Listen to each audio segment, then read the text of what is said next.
We would like to call the meeting to order. We want to thank everyone who is in attendance. It was suggested that we move public comments to after the attorney's report.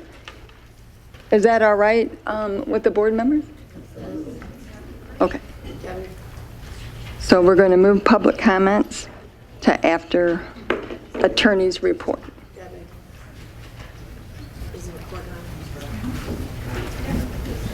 If people are able to stand for the Pledge of Allegiance and a moment of silent prayer, we'd appreciate it. I pledge allegiance to the flag of the United States of America and to the republic for which it stands, one nation, under God, indivisible, with liberty and justice for all. You'll remain standing for a moment of silent prayer.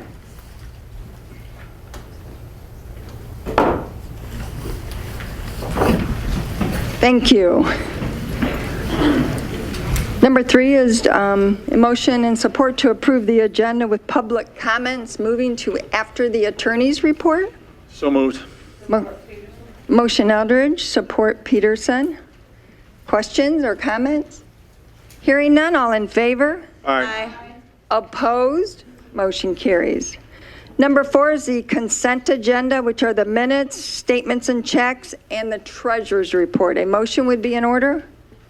So moved, Peterson. Motion Peterson, Support. support Eldridge. Questions or comments? Hearing none, all in favor? Aye.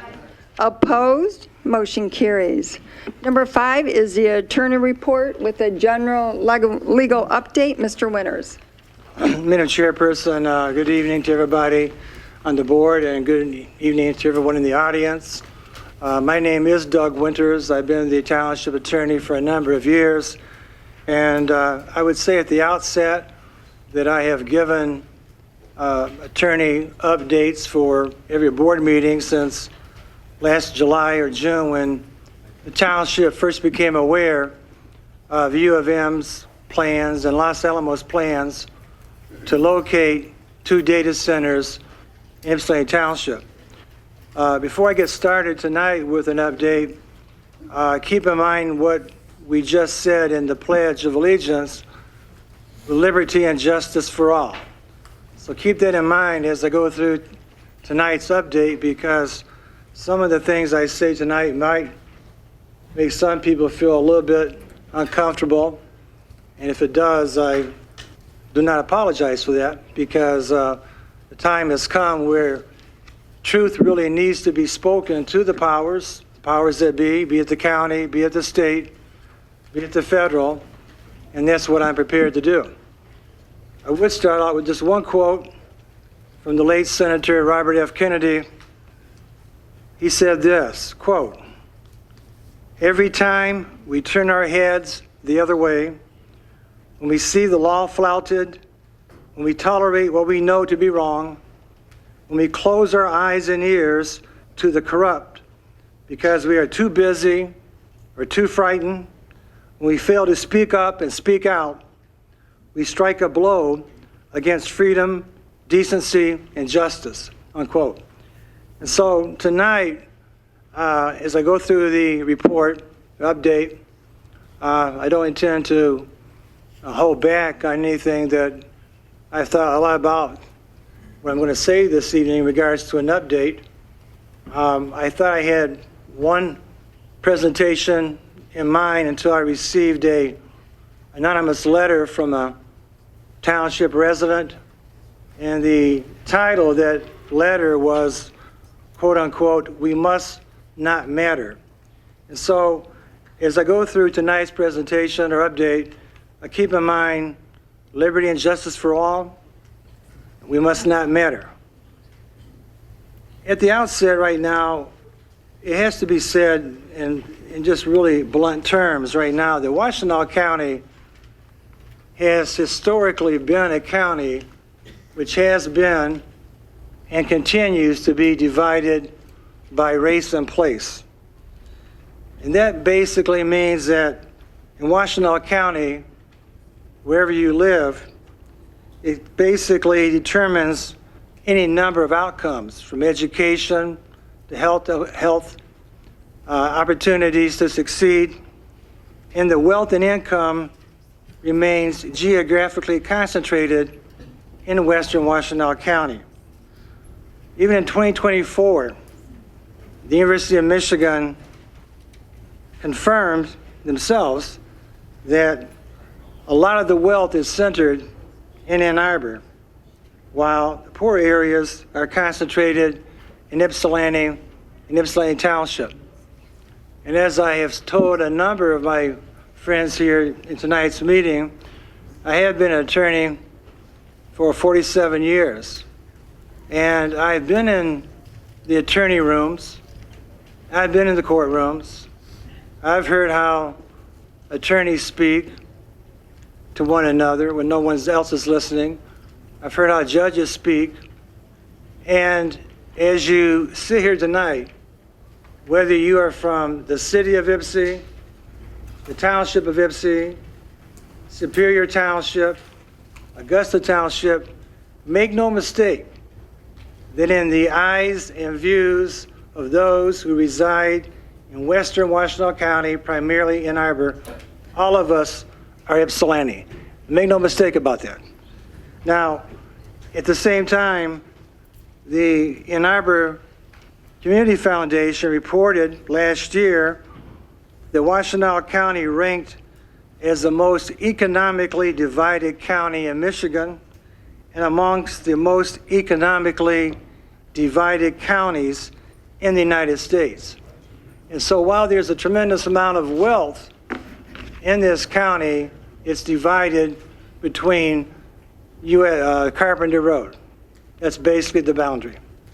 Now, what does that actually mean? Well, it means right now that educational inequities divide between the East and West.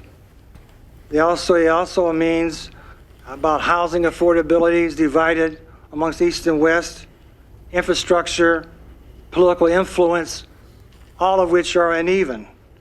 And so in the views of those who wish to build a data center connected with the most symbolic nuclear weapons research institution in the world, that's not exaggeration, that's a fact, Los Alamos, that this part of Washtenaw County has been viewed as being the area where there would be last resistance from a political standpoint, as opposed to whether they would locate a similar facility in Ann Arbor.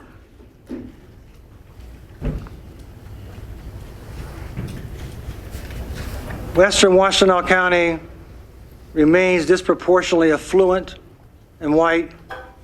Eastern Washtenaw County bears a disproportionate share of poverty, racial inequality, housing insecurity, and economic marginalization. And so keep that in mind as you look at this picture that we posted this evening. This took place at a groundbreaking ceremony on June 1st in Ypsilanti Township. I don't think anybody up there would ever represent this area of Washtenaw County. You have in that picture the richest corporations in the world. They have descended upon that part of the township because this state has a governor that has opened the doors to floodgates to every data center that wants to locate in this state. You have people in that photograph that are worth billions of dollars, not just millions, we're talking billions, soon to be trillionaires. But yet this state, in its zeal to become the data capital of the country, has also extended unprecedented tax credits to the richest corporations in the world. And they'll come full circle when you talk about what that means in the context of the University of Michigan and Los Alamos. Make no mistake right now that if Los Alamos is ever allowed to locate here, It's going to change this township, eastern Washtenaw County, for decades to come. Ironically, and we'll get into this maybe more later on, ironically, this past week or so, in spite of the township's efforts, I heard someone say, well, there's a lot of people that don't know about what's going on here. Well, we've tried every month, twice a month, for a full year. We sent resolutions asking our county commissioners to stand up and speak out against Los Alamos and U of M locating here, crickets. We've asked the state reps to do so. Only State Representative Jimmy Wilson has responded to our resolution. We've asked our congresswomen, our congressmen to stand shoulder to shoulder, haven't done so. We've asked our state senators to do the same thing. Our U.S. senators, Peters and Slotkin, haven't done so. But yet, ironically, last week, every person that I mentioned at the state and federal level supported a resolution requesting the Department of Homeland Security to encourage them to reverse the decision to locate an ICE facility in Romulus. Now, I'm not saying I'm against what they're doing, but yet, in one stroke, all those people come together in a resolution to speak out against an ICE facility, but no one will take a stand in Washtenaw County to protest against U of M and Los Alamos plans to locate in this township. Now, we've been told from our latest update, if you want to call it that according to one of the regents at the university, Paul Brown, he claims that the university is not going to locate on the banks of the Huron River on Bridge Textile Road. He somewhat backed off that position, but if what he says was true a month ago, that would only leave one remaining location where they're considering to locate these facilities, and that would be the former Willow Run plant located where ACM is now operating, less than a mile from West Willow. So that appears to be where they want to go. They won't tell us anything because they feel like they don't have to, because they don't pay taxes, they're exempt from zoning, they don't have to show us anything. They've told us to basically get used to it. They've done everything they can to mislead, misconstrue, misconstruct, deceive this township board. And yet, each time we've reached out to our public officials, to our officials and your officials, saying, we need your support, I'm reminded by the letter I got, we must not matter. Okay? We must not matter. We have a county board that says, well, half of our county board of commissioners can't vote on this resolution because half of our county board are employed by U of M. Well, even if that is true, you got to make a decision. Unless you have a financial gain to be made by voting, you have to vote. You cannot recuse yourself because I feel uncomfortable. Now, they chose not to vote because they were told by the Corporation Council they didn't have to. That's not correct. But at some point in time, you got to make a decision. Which side are you on? If you can't uphold your constitutional oath and vote on matters such as ask U of M, tell Los Alamos they're not welcome here because you're afraid of offending your employer, then maybe you should step down as being a county commissioner.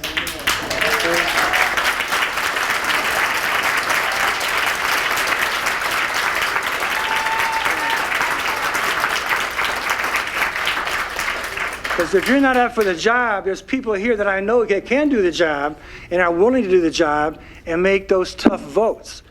So you got to make a choice at some point in time, and that time is drawing near. Now, why is it that you say again that Los Alamos it would be bad? Well, let me explain to you the best I can.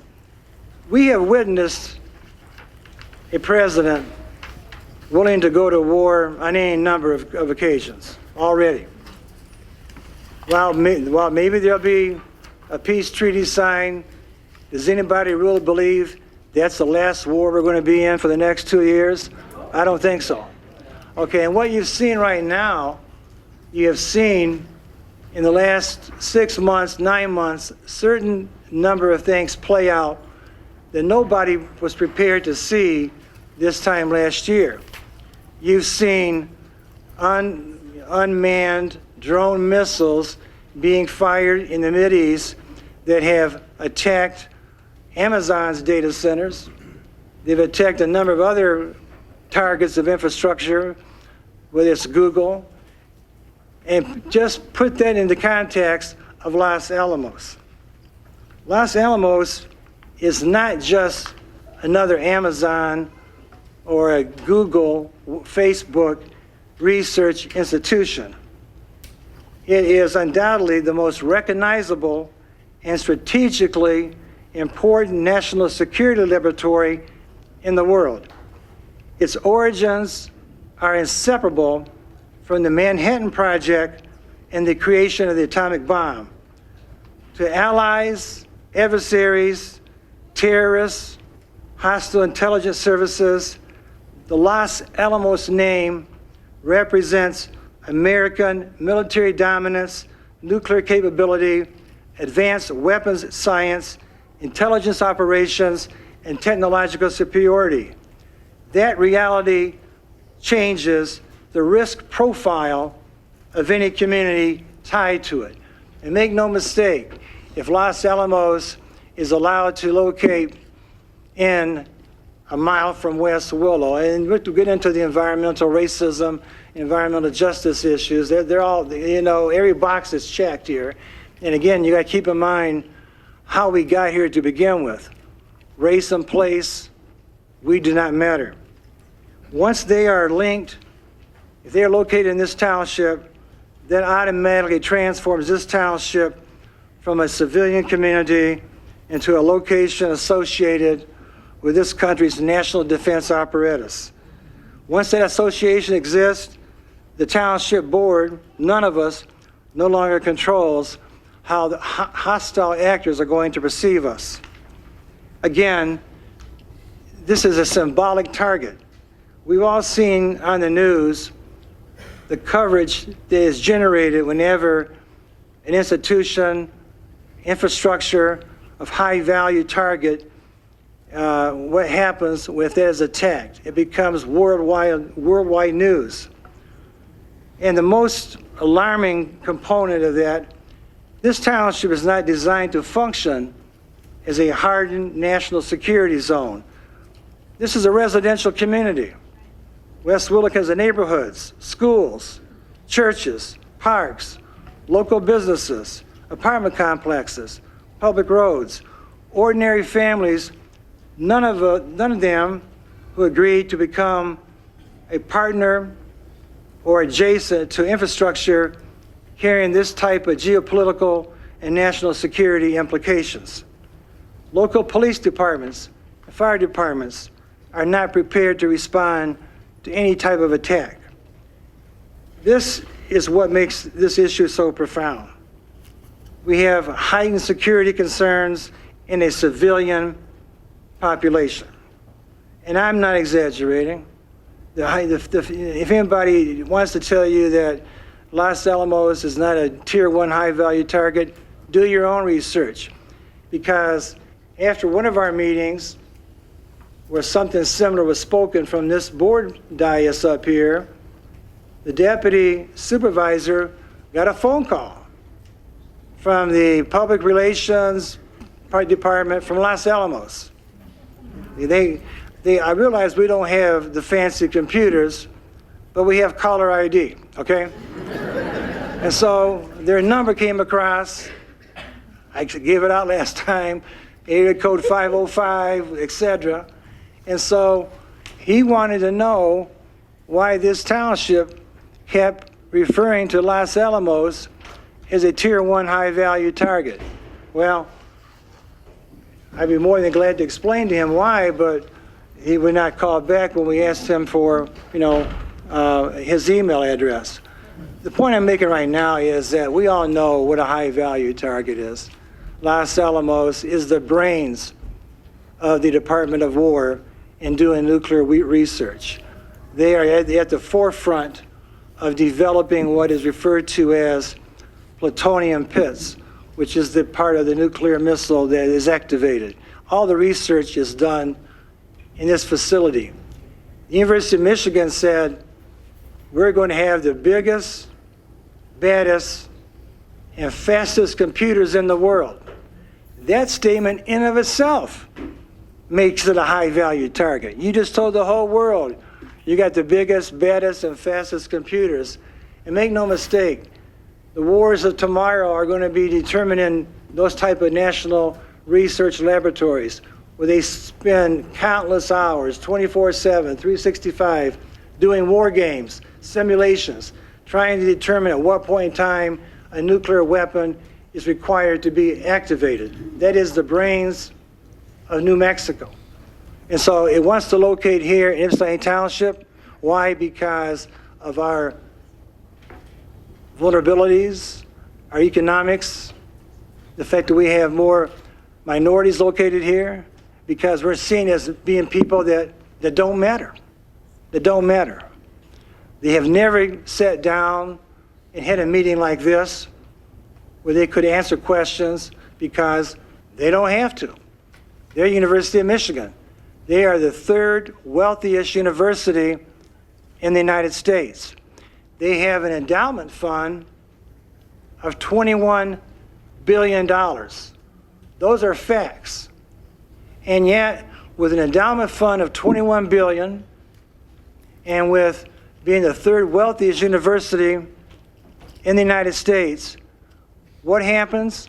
The state of Michigan, through Governor Whitmer, her puppet-controlled Michigan Economic Development Corporation, they award University of Michigan and Los Alamos $100 million to build Los Alamos National Laboratory in Ypsilanti Township. Put aside for the moment, they did a bait and switch. They first said, well, we're going to buy 20 acres. No, we're going to buy 144 acres. Oh, we're going to buy maybe ACM property. The fact of it is this: they got $100 million at a time when many people in this community have lost their Medicaid benefits, their SNAP benefits, can't find decent housing, have your gasoline prices go up, food's going up. But let's give the third wealthiest university in this country $100 million so they can basically promote the Department of War's agenda and come to Ypsilanti Township, where if you get one of these facilities, I'm telling you right now, more will follow because they have the property, and once they've already said, once one is located here, that's going to create a synergy where this will become an industrial, this will become basically a military installation area. Now, at the end of the day, U of M also says, they were quoted, the professor, he was quoted as saying, we really wanted to build this in Ann Arbor. But we really did. We really wanted to, we wanted to stay in Ann Arbor. We really did. But we don't have the power or the water that the township has. Okay? Last time I drove to Ann Arbor, those buildings are getting taller each year, okay? You're talking about, 15, 20, 30 stories. They're going high as they possibly can. They have plenty of power, and they have plenty of water. Now, this may come as a news flash to U of M, so if it is, I apologize. But I just read where a few weeks ago, U of M just bought Concordia College. Now, listen to what I'm going to say. Concordia College, you look it up, comprises 140 acres, the exact same size as the 140 acres on Bridge Textile Road. Exactly the same size. It's also located on the banks of the Huron River. So if you are that determined that you want to have a Los Alamos Department of War headquarters in this county, if you're that determined that it's needed to protect this country, then you have the property on the Huron River that you could locate. But they're not going to do that. You know they're not going to do that. Because again, let's go to Ypsilanti Township. Let's go to Eastern Washtenaw County because they don't matter. What are they going to do about it? We have the county board. The county board won't even side with them. Their own county commission won't side with them. So why should we be worried about what Ypsilanti Township is going to do? Well, it doesn't get better. It gets almost to the point where sometimes you can't make up some of this stuff. You really can't. So all the business and political leaders, they have their annual gala every year in Mackinac Island, okay? Not exactly a place where any of us can just freely get and go there, take a ferry, get into the Grand Hotel, etc. They have the best of everything. So they go up to Mackinac Island and they have these policy conferences and they can sit around and tell each other just how important they are, how much wealth they have, just all their great plans. The CEOs of Consumers Energy, DTE, Google, Meta, Facebook, they're all there. And the gentleman to the second person to the right, Governor Whitmer, his name is John Rakolta Jr. He was a former ambassador under the first Trump administration to the United Arab Emirates. He is the chairman of the Wallbridge-Aldinger Group that's building these data centers in Michigan and wants to build as many as he possibly can. And at that conference, he said that there's only 30 to 40 people in each township that objects to these data centers. Only 30 to 40. And that the townships have basically laid down because there's only 30 or 40 people.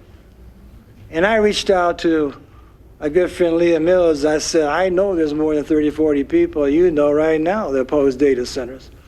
And I reached out to her, and she was agreeable to get the word out. That right now is the time to show up and be heard. I look around this room, there aren't too many meetings we've had where we've had this type of capacity. So I know there's more than 30, 40 people in every township, but in saying that, he's trying to trivialize and marginalize who you are because you don't matter. And so he said we should have 100 data centers.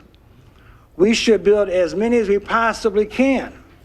But yet they go one step further. His son, who's now the president, he says we should open the Great Lakes and use the Great Lakes to cool these data centers. We need to take more extreme measures to attract data centers, and that we've got to be open to getting things done. And then I think he uses a quote maybe from Malcolm X by saying, by any means necessary. In this context, doesn't work. He says right now, use extreme measures by any means necessary to force the state of Michigan to open the Great Lakes to use the fresh water to cool data centers. And yet, not one person up there, the governor, not one person that I know of in this state right now has condemned the statements that were made by the Rakoltas in regards to the fact that we need 100 data centers. These townships are just enacting these moratoriums because they don't want to face a recall election. Basically, right now, not giving the township board any kind of credit for looking out for the best interests of their constituents. Instead, right now, we're millionaires, we're billionaires, we're going to become trillionaires, and you are missing out, in their words, on having a, quote, golden ticket. Well, we don't know, for example, nobody knows what's going to happen when these data centers come online. We know that they're using water and electricity at levels and amounts that we've never seen before.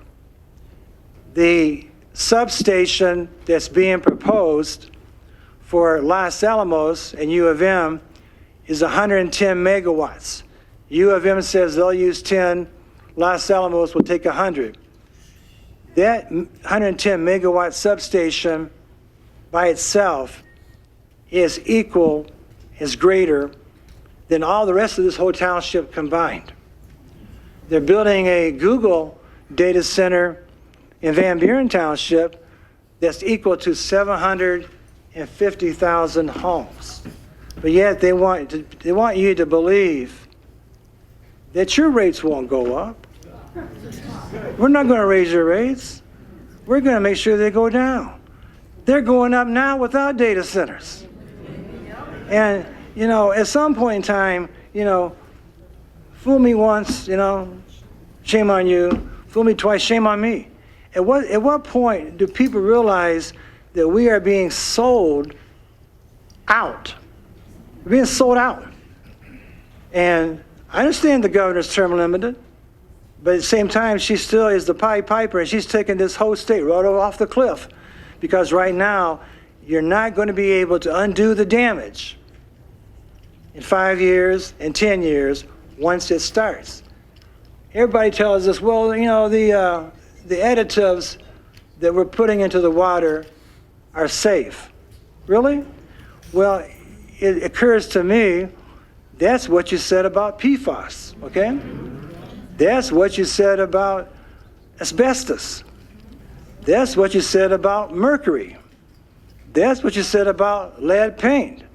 So now you want me to trust you that these additives that's coming out at temperatures of 130 degrees, it's coming out so high that it's heating up the land surrounding surrounding these data centers up to 15 miles away.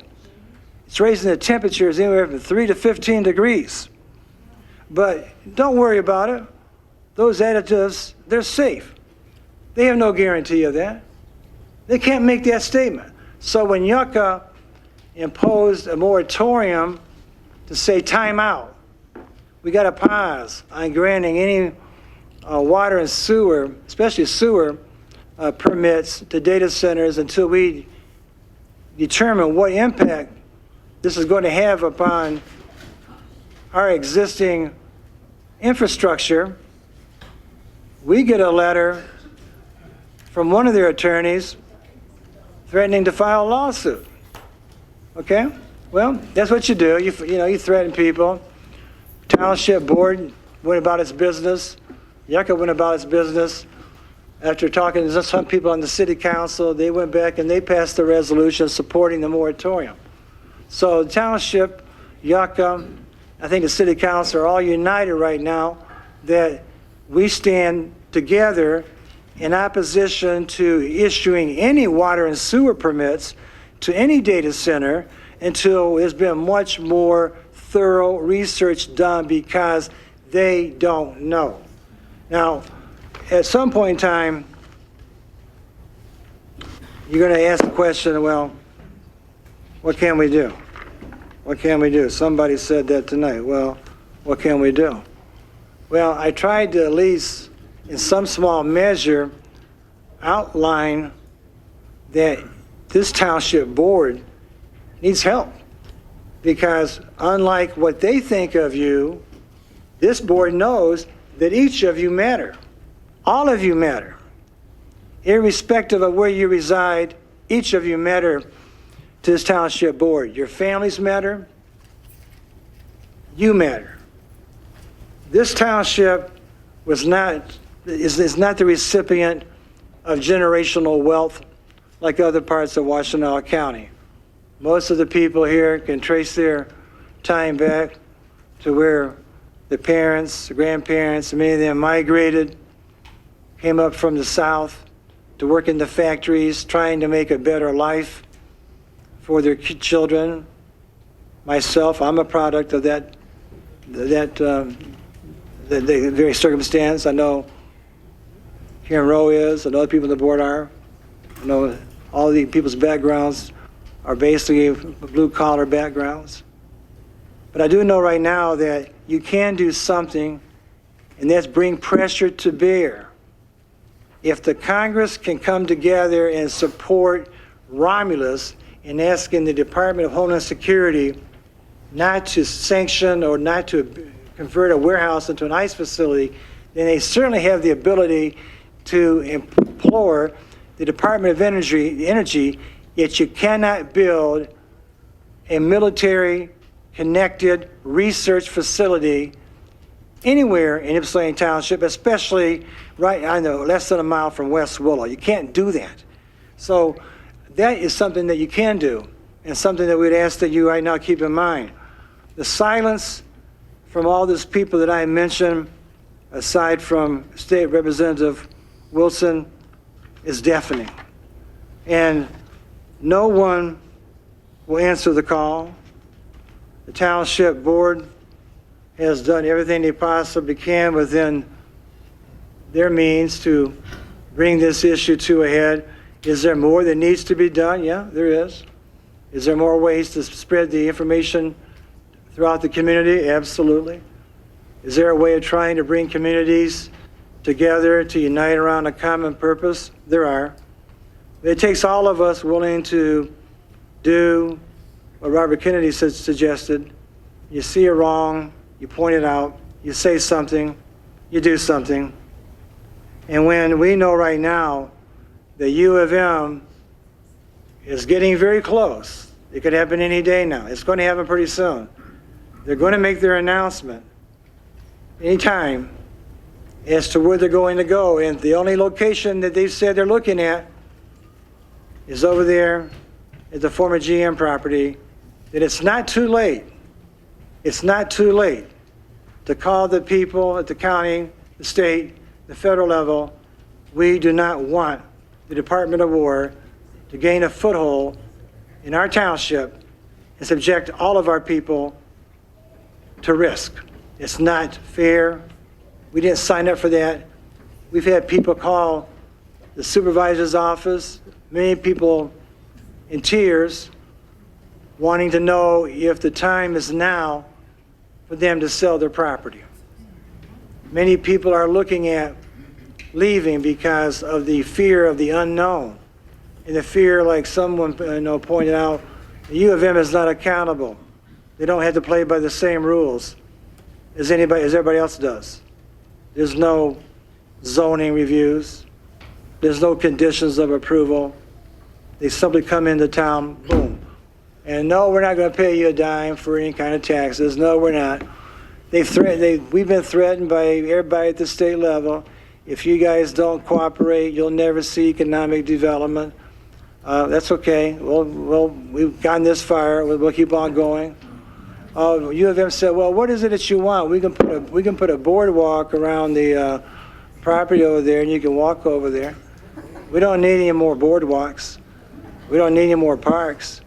And by the way, just so you also know exactly what I'm talking about, the one location on Textile Road, 20 acres on the corner, is separated by the only entryway into South Hydro Park, which is a township preserve, similar to what you might experience if you went over to the Botanical Gardens.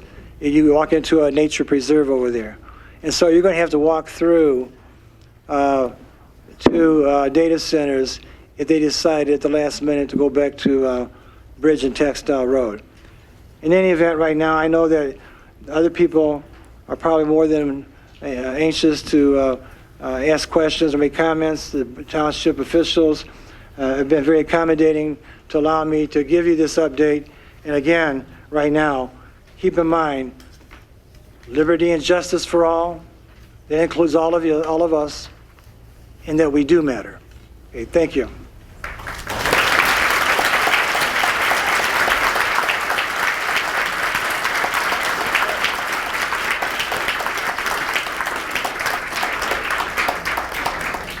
Thank you, Mr. Winters, for that wonderful, eloquent update.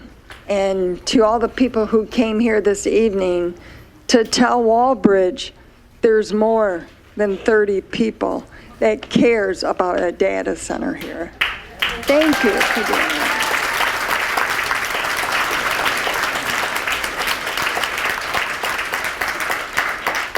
So, Mila and Lori or someone, instead of coming to the mic, maybe we could bring it to people who raise their hand. Would that be okay? So people aren't walking up and down stairs, and make it easier on everyone. I'll hold my comments till after the people have spoken.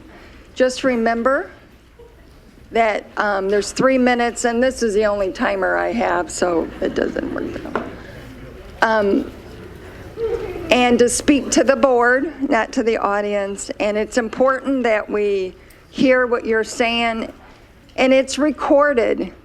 So maybe Walbridge, the governor, the state legislators, the federal elected officials, and our county commissioners can really hear what people have said. We had 2 public meetings.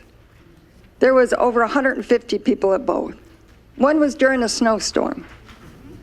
People care about this issue, but we cannot get the support that we need from our federal, our state, and our county officials in order to help stop this. We have written letters, we have adopted resolutions, we've had meetings. Regardless of what we do, no one will help us. No one who has the power to help us. This is going to harm our community and our future. We will fight our very last breath to fight that, but we need help. And we need it from the people who have the power to stop things. We've seen them do it several times. I've seen it in my career. But to not have people stand with us, with our community on this issue is shameful. Who is the first person I'd like to speak? The one with the microphone. Very good. If you give your name, and if you're a township resident, we would greatly appreciate it. Yeah, my name is Vidya. I'm a township homeowner down on Taft Street.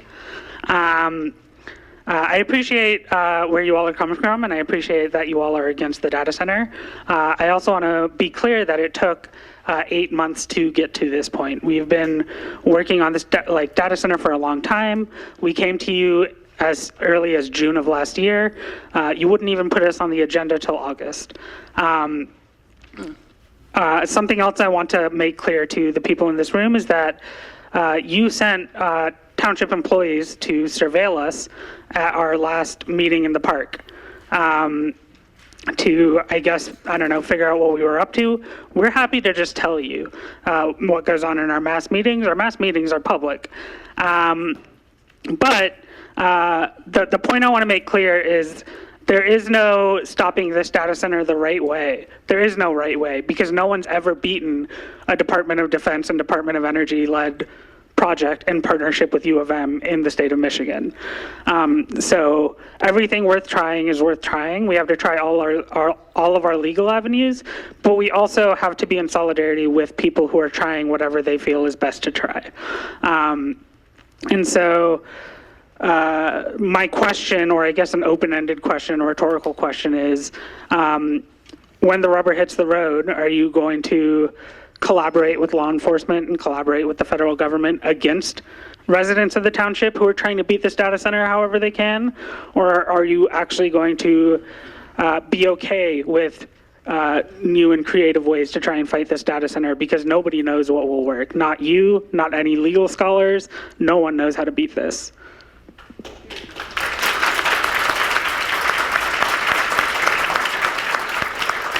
In order to make this efficient, if we would hold the applause and get through so we can listen to everyone. And I do want to say, Ypsilanti Township didn't send anyone to watch anyone or surveil anyone. So I'm not sure where that came from. We did not do that. Next. Hi, Monica Ross Williams, resident, 25-year, actually 26-year resident of West Willow. Own my home on 2150 Chevrolet Street, former township trustee, and former park commissioner. And yeah, we're going to go into it. First things first is that you see Gretchen Whitmer up there. And the first thing that she said is pretty much, yeah, people tell us no all the time, but we do what the F we want anyway. That's exactly what she thinks about you. Okay, that's number one. Number two is that, and I'm going to go here, and I don't care if anybody in the room gets upset, please. I'm sorry, but we're past the point of Democrats and Republican labels. We better get to the point about trying to save ourselves and our families and our communities, our property, and our future for our children, because that's where this comes down to at this point. These billionaires and trillionaires, in fact, one of them is sitting there, the OpenAI guy, they don't care about you. And meanwhile, between time, they're losing money. The return on investment as it relates to AI is going downward. I don't know if anybody have read any Bloomberg reports, but I suggest that you do. Meanwhile, between time, I was just at a Livonia Westland Chamber meeting about 2 days ago, where they had the economic development person from DTE Energy speaking about their data center, might as well say, trying to get it done. He actually said at the end of all the crap that he was saying, that they are losing on this issue in front of 75 people that were at that meeting. Now, meanwhile, between time, you also have to understand that they're doing PR, which is called public relations. They're doing it on your social media. They're doing it basically in your neighborhoods. When you see these comments that sounds like they're favorable for data centers, you can best believe it is PR. And I know because they actually asked us to do the PR as members of the chamber at the meeting. So with that being said, I want to make it very clear. No, we're never accepting a data center where my father and many other people's parents worked and to their fingers to the bone at GM and Hydromatic. It's not happening, and we're not going to do it. And meanwhile, between time, and the last thing I want to say, and I'm going to call them out individually. Debbie Dingle, where are you at? Justin Hodge, where are you at? Annie Somerville, where are you at? Because each of these officials need to be, which only one that can't be is Debbie Dingle, recalled at this point, because they have not stood up for you and your children and your future. I don't care at this point about Republicans and Democrats. It is time that we hold these elected officials accountable. Get the recalls going and support this board, because they're trying to support you. Thank you, Monica.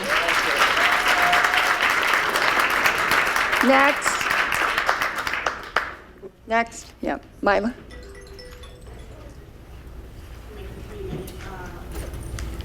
3-minute time limit on all public comments, and also just hold the applause. All right, Mila. Next, who's next? Okay, so my name's Holly. I'm an Ypsilanti City resident. I really appreciate what the board has done to oppose the data center so far. I'm especially excited about the Yucca water resolution. I think that that's like really creative, exciting thinking. I hope other data center fights across the country follow that. I hope that the board will continue to think about the DTE angle and deny the permits for the substation. I think that that's another really powerful thing that is within the township's power to do. I do also want to exhort the township board not to engage in surveillance of activists. I was at the meeting in the park, and a township employee came and took photos and said that he was asked to send the photos back to the township board to see what was happening at the meeting, and those meetings are public. Like, you can just come to the meeting and actually you'd be very welcome. So that's my exhortation for the board, is to continue looking at the DTE angle, not to surveil the activists. People who are taking big personal risks to oppose this data center deserve to be respected, deserve to be kept safe and not surveilled by local government. And I also want to exhort everyone in the room that I don't think that our politicians, even up to our congresspeople, are going to be able to stop this data center alone. I think that they're part of the team, but I do not think it's going to happen unless we also have real people power. And so I want to exhort people to get involved, talk to your neighbors, talk to the West Willow Neighborhood Association, join the Stop the Data Center campaign. It's at Stop the Data on Instagram. There are so many people who have been working tirelessly for many months to stop this data center. This is a serious opportunity for you to plug into community and get involved, because it really is going to take all of us. Thanks, guys. Thank you. Next. I'm Nancy. I'm from Ypsilanti Township, off of Textile, South Miami, 2 miles from the location of the site. And for one thing, I just want to say that I think we're all here for the same thing today, or tonight. And when we came in, were told that there was another agenda entirely, that we'd just be able to, discuss it a little bit at the very end. So luckily, I don't know what happened, but I'm glad that we're able to talk now. I just want to say that we need to really move forward and work together. I don't know how we're going to do that, but we need to do that. Whether it's devise some kind of committees, and like have a list right here in the township, right here in the Civic Center, where people can sign and put their phone numbers, so that other people can do that too. And then one general person, we got to get it together where we can all get together on a regular basis and start getting it bigger and bigger and bigger, and working harder to accomplish this, because we got to get rid of this. This can't happen. Thank you. It can't happen. I've got kids here. They're grown, they got kids. So, I think it should start out with just a darn list, if that's what it takes. Because your website doesn't show anything about any meetings for this. There's nothing. And I just happened to stumble on this one tonight, so I was lucky there. It's the second one I've been to. So, that's all I have. Thank you. Next.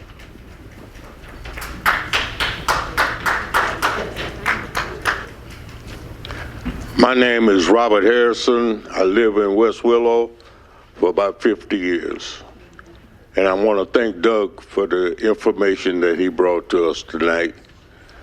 I want to say that, what are they going to put on your death certificate 5 or 10 years from now? You died of natural causes or from this junk that you're bringing to us?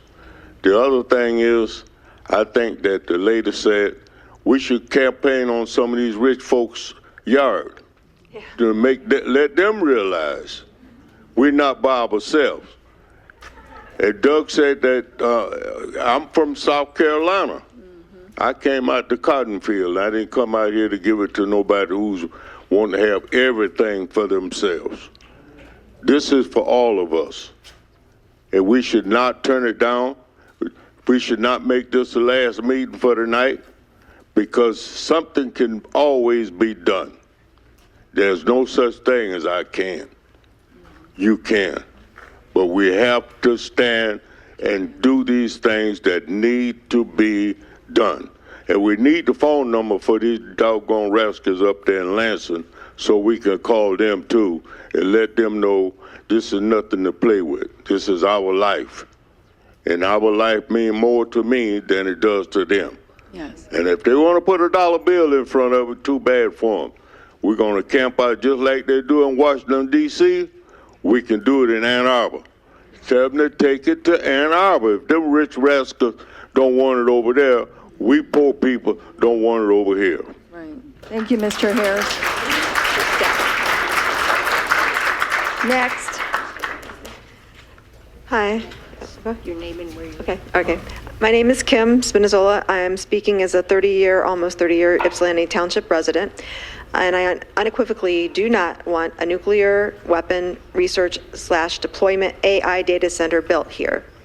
I do not want the associated strain on resources, including water and electricity. I do not want the associated loss in property values. I do not want to live in a Tier 1 high-value military target. To reiterate, I do not want you to build this proposed AIDC, and I just want it noted that, by the way, Ypsilanti Township residents do care. Thank you. Next. Anyone next? No, there's a gentleman right there.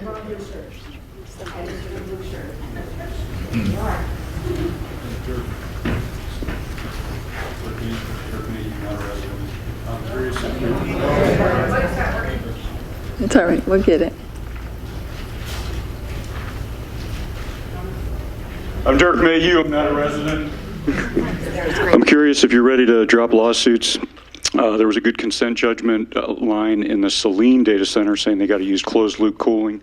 If there's any opportunity for township council to put in a lawsuit, try to block it. I'm curious of the rest of council, if you're willing to tear up all the roads so trucks can't get in there to build. If you're willing to work with the county to tear up the county roads, block them off. What steps are you willing to go for? And I heard you say this is recorded. Jason Morgan, Jimmy Wilson, Morgan Foreman, Carrie Reingans, and Jennifer Conlon. Start dropping bills. I want to see that closed loop water system regulated by state law. It doesn't fix everything, but it fixes one thing. Thank you. Who's next? Also, I'm not sure if you guys are aware, Ypsi resident for over 30 years. They plan on building a BEST battery station at Four Corners, Sumter Township, Ypsi Township, Belleville, or Van Buren Township, and then Augusta Township. If we're not standing for data, we damn sure ain't gonna stand for these battery stations either. Thank you. Next. Coming back.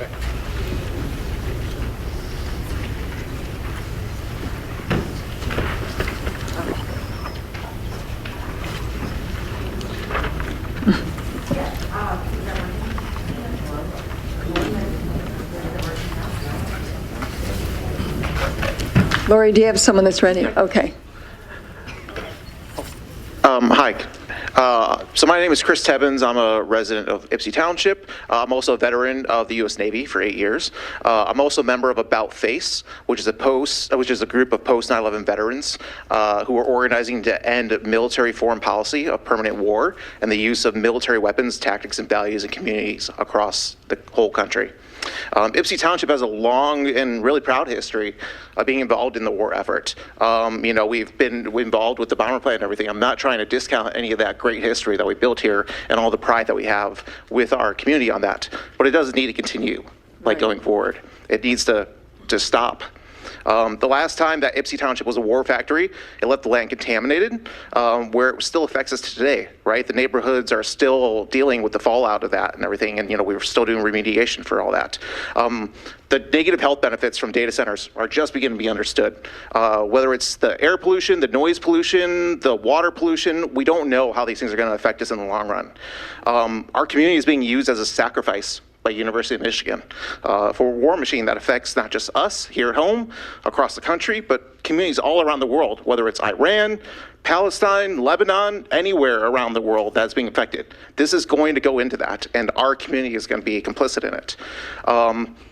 If whether it's on the banks of the Huron River or at the Willow Run site, this project isn't welcome here in Ypsi Township. If University of Michigan is so proud of it, I got a good spot for it. How about they tear down the golf course across the street from the big house and put it there? So if you want to continue doing this fight and helping out with all of your neighbors, please join the Stop the Data Center group at the North Hydro Park at July 5th at 3 p.m. So come on out, be in contact with your neighbors. Thank you. Next, Julianne, did you get it working?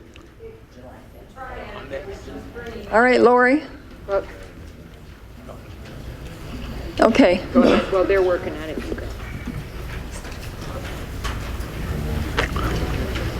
got it? Put it back on the stand. You want me to go ahead? Yeah, you got it. Okay, I'm Curtis Freeman. I'm I own a property on DeSoto, 543 DeSoto. I'm also live in Superior Township, your sister township. I think what we need to do is get a coalition of townships. Individual townships aren't going to get this done. I think all townships in Michigan should be united against the government that's not uniting us. And so Superior Township, if they put it here, they come to Superior Township next. So that's why I'm here, but I also own property here. Superior Township, I think we'll be in for a long fight, but they'll get over the fight. Thank you. Next. Okay. Hi, is that working? Great. Jane Wolf, I'm a Ypsi Township resident, and folks who have been working on this for a long time are putting themselves in great personal risk too to try to stop this, and I would just encourage you guys to put yourselves on the line. You have more power than we do. Those people will listen to you better than they will listen to us. Please put yourself, your jobs, and your comfort on the line to stop this for us. We are all obviously trying, but again, you guys hold more power than we do. You have better connections than we do, and you are safer than we are. So I would just encourage you all to really put yourself on the line here. Get really creative. Honestly, tear up the road, block the road, break the law, do whatever you need to do for us. You will be remembered better in history for the job that you did if you can get creative and really, really put yourselves out there. So yeah, that's all. Thank you. Thank you. Next. Hello, over here, I'm Jill Warren. I'm a resident since 2020 of Ypsi Township and really glad to be with my neighbors tonight.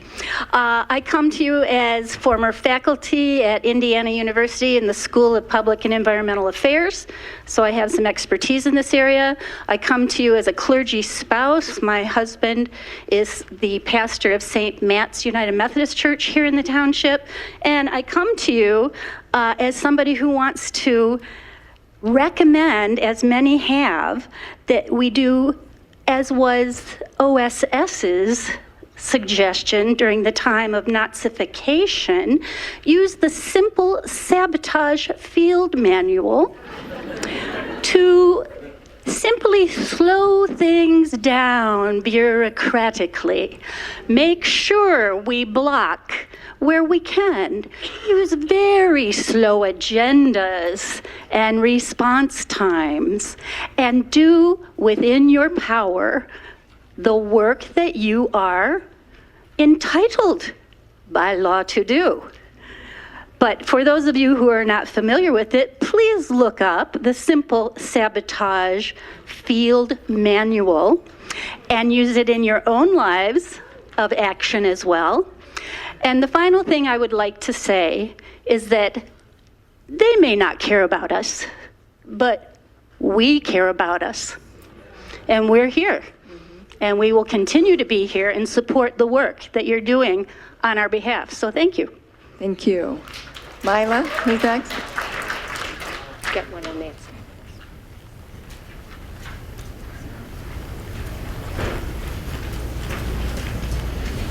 Lori, do you have some, or mine? Yes. Go ahead. Or is that mic still not working? Then you go. Okay. Hello, everyone. Let's see. My name is Denise Kirchhoff. I moved here when my 24-year-old daughter, who just graduated from U of M, was 1 month short of turning 3 years old when we built our first house in Ypsilanti Township.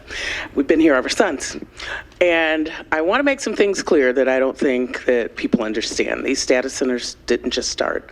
Los Alamos in 2016, with the help of the orange one in office, developed the Predictive Science Academic Alliance Program, which actually consists of the University of Florida, University of Michigan, Oregon State, University of Virginia, and MIT, all working on separate projects.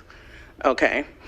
And what I think we all totally missed, and I heard a lot of people say, oh, politics doesn't matter. Yeah, the hell it does. Because I think what we totally missed was Donald Trump's executive order, and I quote, "The plans are in accordance with executive order on removing barriers to American leadership and artificial intelligence, unleashing American energy," executive order signed earlier this year by President Donald Trump. Basically, the same laws that Los Alamos used to move in and to explode their bombs are now enacted, okay? And I think we know what party put that in. So we're like, how do we stop that? He signed an executive order. That's why they don't give a damn what we say. They don't care. So yeah, there's gonna be a lot of stuff we can do. I worked with my family in Birmingham and we did a lot of different things, and they actually did move on because they sort of didn't have a choice. But I think people need to understand, and am right up there. There is, and I won't say who it is, there is one person in that picture who is an advisor to the Department of Energy. An advisor. They may not be a citizen of this country, but they advise the Department of Energy. And their advice was to remove the barriers, basically saying, you know what, we can build any damn where we want, any damn time we want, and there's nothing you can do about it. So when people say, okay, Republican, Democrat, it doesn't matter, how many people know about that executive order removing those barriers? Exactly. So now what do we do? And people are like, oh, and I don't agree with the people who work at U of M going, you know what, I'm not going to jeopardize my job. Then damn it, step down. Stop being a coward. Take a damn stance or just step it down. Right. Because there are enough people, I think, just in this room who are willing to step up. And fight is what we're going to have to do. Because in Alabama, we just weren't backing down. Right. We literally showed up outside of City Hall at 5 in the morning. Stayed to 6 o'clock in the evening. Somebody was going to hear us. Your time Hundreds is of up. people. Denise, thank you. I'm sorry. Thank you so much. Next. Dana Green Jr., I am an alumni of the University of Michigan. I also work for the University of Michigan, and I am also a Superior Township trustee, your sister township, and I am here to support you all and all of the residents here. And as a Superior Township trustee, I know you all listed a lot of officials that you feel like that you haven't received support from. As a Superior Township trustee, if you need me, I cannot speak for the entire board, but I can speak for myself. If you need me, I will be there to assist in any way that I can as an alumni of the University of Michigan, as an employee of the University of Michigan, and as a Superior Township trustee. So I just came here to say that today, and you all reach out to me whenever you need me. Thank you. Thank you. Thank you, Mr. Green. Next. Mila, is yours working? Okay, next. Hi. I'm a relatively new resident, less than 5 years, I think. But I wanted to bring up, sorry. My name's John. I wanted to bring up the noise pollution that he mentioned earlier. It's not like that's unpleasant to listen to. This is like serious health concerns from prolonged exposure to low decibel noises that you can't even hear. So that's just another avenue that we could research to attack this thing. That was all. Thank you, sir. Next. Hello, everybody. I do want to say that I was also at the picnic there on Sunday, and we did get approached by somebody from the township claiming we were eco-terrorists when we just had food and some signs. We were painting, just having a good old time together. But with that being said, I had a little speech prepared here, I guess, for Los Alamos or whoever wants to listen. But good evening to the board, people of Ypsilanti, people of Frenchtown, Monroe, and beyond. My name is Kurt Smith, and I come here not only as a concerned citizen of Berlin Township, but as a representative against data centers and industrialization from Berlin Township as well. And the reason for my concern is because it's come to my attention that U of M is attempting to bring a data center operated by Los Alamos Labs next to the old bomber plant. And I can't begin to express how foolish this is. And it's not funny, but I laugh to keep myself from crying because it feels as if no thought is being given to your people, let alone your wildlife. And have any of you even considered what bringing this into your community will do as far as making us a target here in Michigan? We're already the world's largest source of fresh water. We have 2 active nuclear power plants, with a 3rd coming online in October of 2025, I believe. Now these data centers are getting built or proposed on every street corner like a Dollar General, it feels like, with this one here in particular being used by the Department of War. And I can't help but seeing the target of our beloved state growing bigger and bigger by the day. I'm also sure that you'd all make promises and guarantees that attacks wouldn't happen to us here, but you can't guarantee it or make that promise because nothing is foolproof or perfect. It's something that genuinely concerns me, and if I'm being completely honest, as if the environmental and health effects of this wasn't enough to be alarmed about. And instead of designing to kill as many of our fellow human beings as possible, we should be striving to help and uplift them. Or at least that's what not only myself, but countless other citizens have come to believe as well, which we have the chance to do here. But the first step is you all listening and working with your people of your community that you're meant to represent.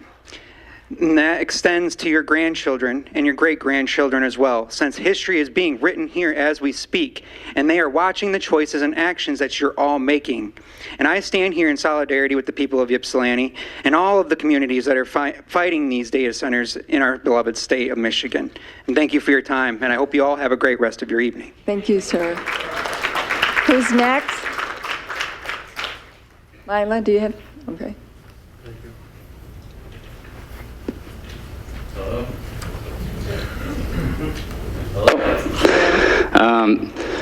My name is Caleb Zweifler. I've lived in Ypsi for coming up on 20 years. I have 2 small children, and this would be a big deal to me as a Michigander, whether I lived in Ypsi or not. I think one of the most insidious things that has been going on with this conversation, and I almost feel like it's some kind of psyop in terms of use of language, is that we naturally are being pulled into this not in my backyard kind of language. And don't get me wrong, I resent the University of Michigan and people of Ann Arbor that think just like, hey, as long as it's not over here, I don't care. But with that kind of mentality, they're just going to find the weakest link in the chain. And we're all stewards of the water of Michigan. It's our greatest resource. It's been here for as long as time, and we're the last line of defense.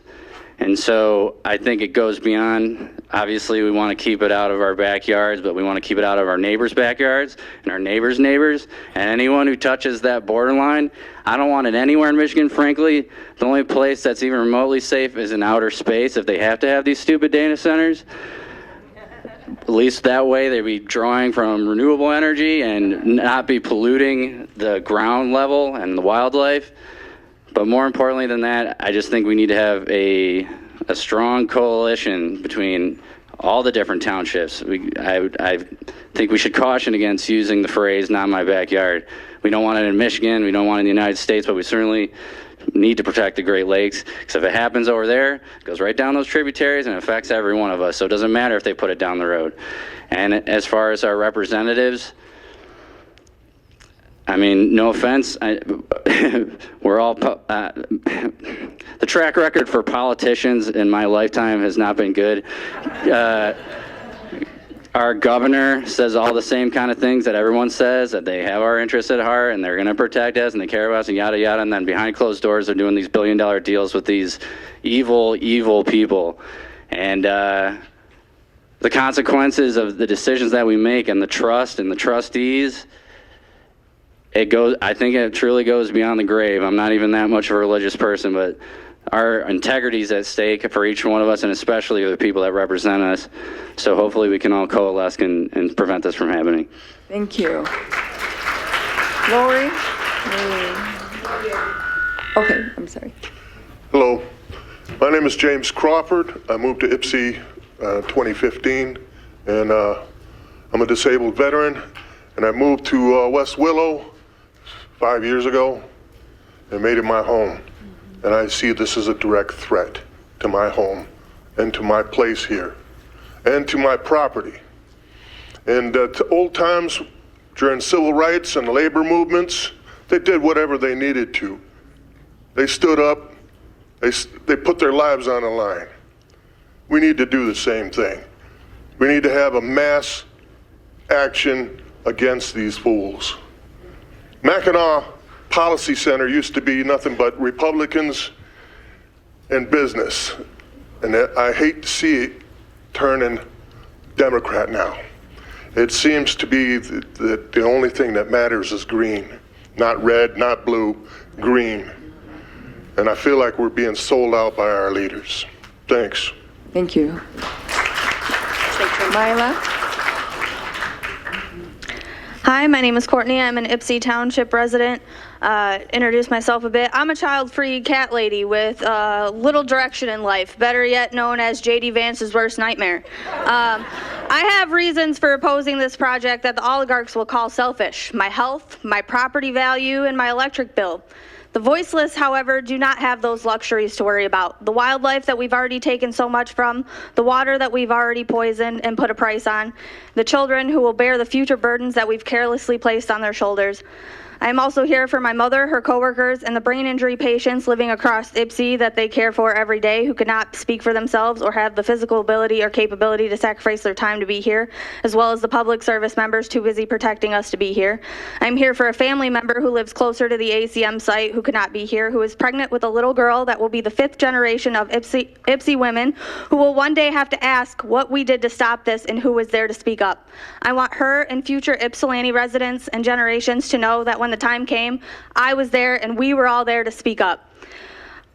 Because while our costs of living keep rising, our resources keep depleting at the expense of capitalist greed, global genocide becomes a game played by billions of taxpayer dollars, and the world's first trillionaire plans his next economic takeover, Americans everywhere are saying no more. In Southeast Michigan tonight alone, Ypsilanti, Van Buren, Pontiac, Dundee, and Door townships are all showing up to pack rooms, as well as Michiganders across Southeast Michigan are on Zoom with EGLE to protect our wetlands tonight. We are saying no data centers, no Department of War contracts. I would like to remind everyone that Rosie the Riveter was not a robot. Ypsi has been used and propagandized for war before and then left with nothing but toxic groundwater and poor and marginalized citizens, especially women and people of color. An article from 2019 in What's Left Ypsilanti describes that today, maybe Rosie would get a gig at one of the 2 Walmarts within a 10-minute drive of the Willow Run site. The reality here in 2026 is that Rosie is competing with more than double the population for a $15 an hour job, which artificial intelligence has already replaced her. Ypsi will not stand to be used again. Michigan will not stand to be used again. We are protecting our water, our power, our wildlife, our future generations, our livelihoods, and our pure Michigan. So you can tell Whitmer and Trump and anyone in the state and federal administrations and big tech and big war that the American people are done being terrorized on our own land, and we have had enough. The unconstitutional and un-American takeover of our nation for immoral and unjust purposes at the expense of we the people stops here and now. Ypsilanti is not your experiment. U of M, Los Alamos, Walbridge, and Pete Kegsbreath can keep his Department of Genocide out of here. You are not welcome in Ypsilanti, Michigan. Thank you, Courtney. Next. My name is Corey Lakatos. I'm a relatively new resident of the Willow area. I moved in with my family just last year in November, so we've been there for just about half a year.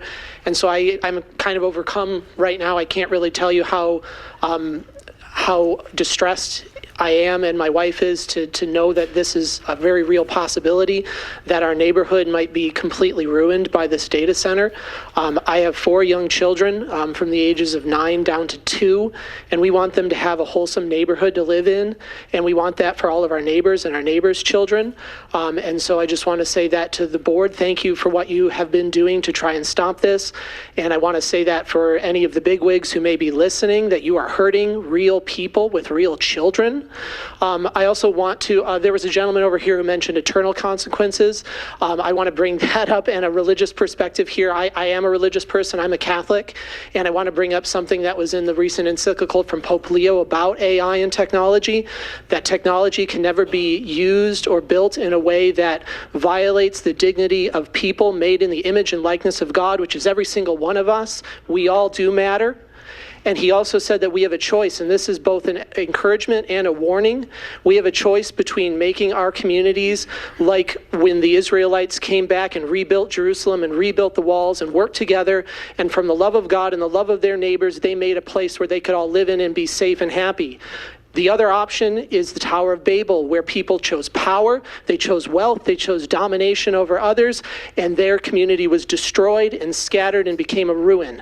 And I don't want that for my community. I don't want that for where my children live. I don't want that for where any of the people here live, and for any community. Just as you said, not in my backyard, not in anyone's backyard. Thank you very much. Thank you. Myla? Hi there, my name is Daniel Van Dyne in 849 Grove. If you got a dinosaur in Galt Village, I'm that guy. Been living in Galt Village about 5 years now. First time at a meeting here, long time paying attention. One thing that I've kind of thought about, and the reason that Ann Arbor is not being as approached, is they're trying to municipalize their own power. Over the last 75 years, the demunicipalization of resources and services in Ypsilanti has been going downhill. So why, if we have these existing hydroelectric plants, why, if we have all these shopping centers that are torn down that I don't think they've even still paid for yet, shout out Galt Village, why are we not turning that into solar? Why are we not municipalizing our own power, taking advantage instead of throwing our freaking hands up and being like, well, let's get as many seats as we can filled and then we'll have other people listening on Zoom or whatever. Come on, man, step up. We're having you guys not do a damn thing. Oh, you're talking the right talk, Doug. We appreciate it. Walk the freaking walk, too, man. Let's go. Municipalize our own power and tell these people no. That's it. That's not fair. Who's next, please? Good evening. My name is Leah Mills Chapman, and I am a resident of Ypsi Township. I'm not going to rehearse everything that we heard today. I think that we have a deep and comprehensive look at how dangerous this particular nuclear data center will be on our community. First, I wanted to say thank you to our trustees that have partnered with the new West Willow Neighborhood Association. Doug, when you reached out, I honestly and truly didn't even know what needed to be done other than to sound the alarm to the people that we need to coalesce and come together. West Willow, historically African-American community predominantly. We know that in America, whenever there is a money grab, something that, people can garner wealth with, it falls on the backs of black folk. We get that.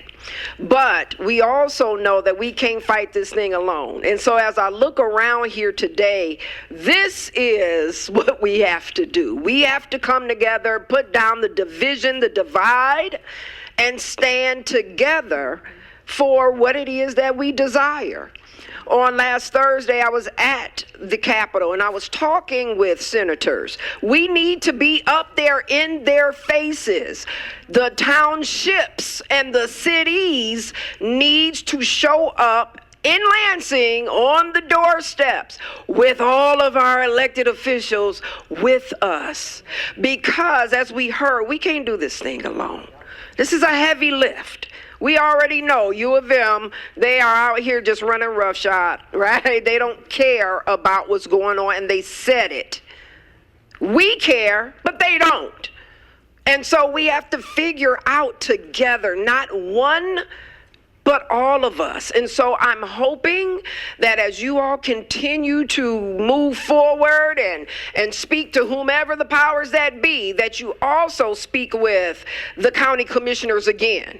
Right? Because I just left a meeting. Brenda, you were there. Gloria, Larisha, Stan, y'all were there. Our county commissioner, Justin Hodges, was there. He's not here. He could have traversed from that space over here and stood with us here. Right? And he's not here. A portion of the township is also with Caroline. Caroline was there. We need our elected officials to stand with us. Debbie was there. Somebody should have been tapping on Debbie's shoulder and saying, I need you over here this evening to stand up. When we had our meeting at the new West Willow Association neighborhood meeting, we had Felicia. Felicia Brayback is running for office. Felicia didn't have to be there, but she showed up. Why? Because she tends to stand for community. Jimmy was there. Felicia's here now. Right? She's not in office, but she's here standing with the people. And so we need to impress those that you all are connected with as well to come stand with us, and we need a lobby day. We need lobby days. If we need to camp out, that's what we need to be doing, because my grandbaby is worth living. She is. And this to me is much more than just a show. This is our lives. And so I'm asking for you all to please reach back out to these elected officials that you all have named that are too afraid to open up their mouth and say what they need to say, whether they're scared of their employer or not. Give them another shot. Give them another shot. Talk to them. Because embarrassment brings people along.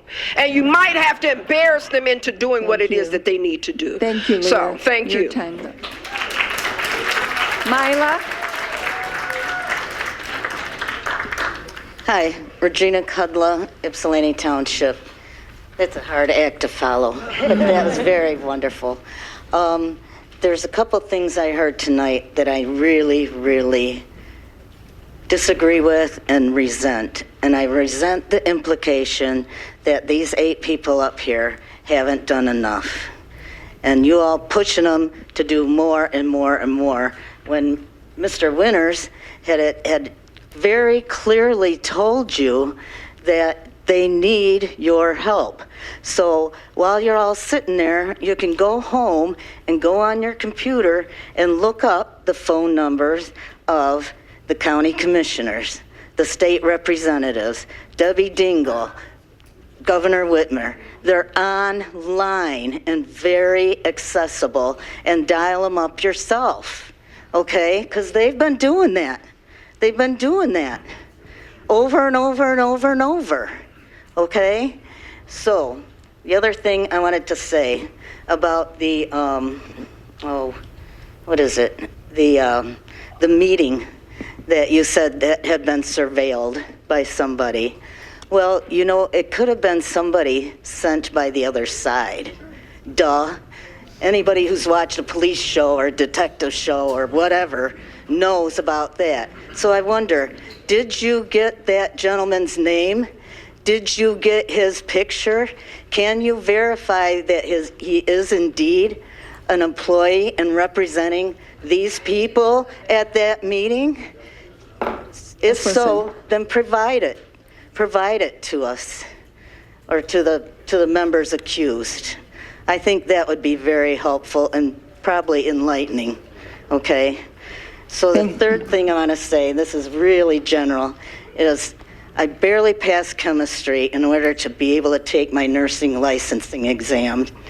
And the one thing that a professor told me, H2O, 3 elements that man has been unable to use to create water. And if we're going to give up our water, that's like the end of life on earth. It really is. So if anything else, we can really work hard to protect our water, the Great Lakes, our resources. And I really like somebody's idea about all of the townships, the neighboring townships, Belleville, Salem, Superior, you know, all around, and all the way down Michigan Avenue to Lake Michigan. Really have a stake in this. So thank you. Thank you. Who's next? Hello, my name is Anthony Johansson. I'm an Ypsi Township resident. I'm a naturalist and an ecologist, and I just figured I would come in to give my professional opinion that we do not want any of this in here, and I very much appreciate everyone's hard work, all of my sweet neighbors in here doing what they can to try to make this not happen, because we don't want it and our kids don't want it. it's just not something that needs to happen. So, thank you. Thank you. Thank you very much. Next. Hi, I'm Angela. I'm from Ypsilanti Township, and I agree with the noise pollution and to think about, even if it's too low decibels, because there are people that have special needs that can hear to low decibels, they can hear that, and it can aggravate them and make them really upset because they can hear even though you might not be able to. And I just want to make everyone aware that that can be a thing to look for too. Thank you. Lori, there's a woman in the back that's had her hand up. Mila? I hit this gentleman, then I'll come to you. Yeah, still green. Hello there. Andrea Pierce. I'm at Juneau in Ypsilanti Township. I've actually was part of the team that was fighting against the data centers when they were in legislation, and our House rep, he voted against it, but our senator voted for it. Now we've got bills out here in the House and more coming in the Senate this week. We need to activate. We need to start getting these bills passed. There's, they cover the water. The clawback was by Jimmy Wilson Jr., taking back that $100 million. We get that passed, a lot of this will stop. So, and we have to remember what we're working with is not just a data center. This is an AI surveillance center. They're going to be housing our information. And this is going to also, with all of the plutonium pits and the nuclear, going to put us in big jeopardy because we still have a Nexus pipeline going through here. Okay? A couple of weeks ago or a month ago when they were talking about blowing up nuclear plants and pipelines, that could have been us. We're right here. This is what we're doing. We're making it so that we are targets for the world. Let me see. The bills. And okay, Governor Whitmer and U of M, yeah, we need to really think about the upcoming elections because we already know Jocelyn Benson's in. She's in this, right? Her husband is the vice chair. So we need to she can't even be considered. Google, okay? Google just donated $250,000 to who? Huron River Watershed Council for their water collectings, but in the press release, it literally said they want to manage the water resources in the areas where they have data centers. We need to contact Huron River Watershed Council and tell them, turn that money back and make a statement against data centers. Doesn't she need a mic? Are the ones that actually make sure our harbors and our streams are safe. So, I don't know. Let's let her finish with her statement, please. Thank you. And one way to stop this is to crash the damn system. Hold back our money. We are a capitalist society. If we don't give them our money, they can't do nothing. And that's where we're at with this. We need to stop shopping. We need to start building up our own gardens. Everybody make something, grow something, share with your neighborhood. Because I'll tell you what, this is Bee City and this vibrations that's going on, well, with these data centers will kill our bees. We won't have nothing but Monsanto. Okay? From what I've been reading all over the country, the vibrations and the constant shaking not only affects us in our heads where we can't sleep, we can't think, we can't talk, it also affects the animals. No more birds. Do you want the cold, dead sound of winter forever? I don't. I like birds. Thank you. Your time's up. Can I say about the deer? We got to protect the deer too. Thank you, Andrea. Who is next, Lori? Okay. Hi, I am Chuck. I am a property owner in Township, and I live in the Township. Since this is being recorded and talking heads are hearing it, we could do this quick. I'm against it. Let's see if we can get through more than 30 people. Thank you. Thank you. Next. We need you to find seats. You can't stay. Okay. Katie Bozar. Sorry. Ypsilanti Township resident. There you go. I'm just going to echo the not in my backyard thing. I took this note when Mr. Winters talked about the claim that you were all avoiding a recall. It was the township's idea to move it to West Willow, and then it was the township's idea, I'm assuming now, to move it to Concordia. Our township should not be advocating for a data center, a supercomputing center, or any of those centers on Michigan's fresh water. Thank you. Hi, I'm Lori, Rebecca, there you Township go. resident, Yes. Oak Lawn in Ypsi Township. And I just wanted to ask, Doug, how do we support you when they start to actually file lawsuits, right? Because the Saline Data Center went forward through a consent judgment because the township board there in Saline was threatened with a lawsuit and they said we can't afford to defend it. So how do we show up to tell you that we will help you fight those lawsuits when they file them? That's my first question. And how are you communicating with all of us to keep us abreast of what you're doing day to day? Like, again, somebody suggested a sign-up sheet, old school, right, bake sale, anything to tell us what you guys are doing and the help that you need. Folks need to Google general strike and stop the data. All of you who want to get together with your neighbors and do these things that we're talking about, stop the data. Thank you. Who's next? Mila?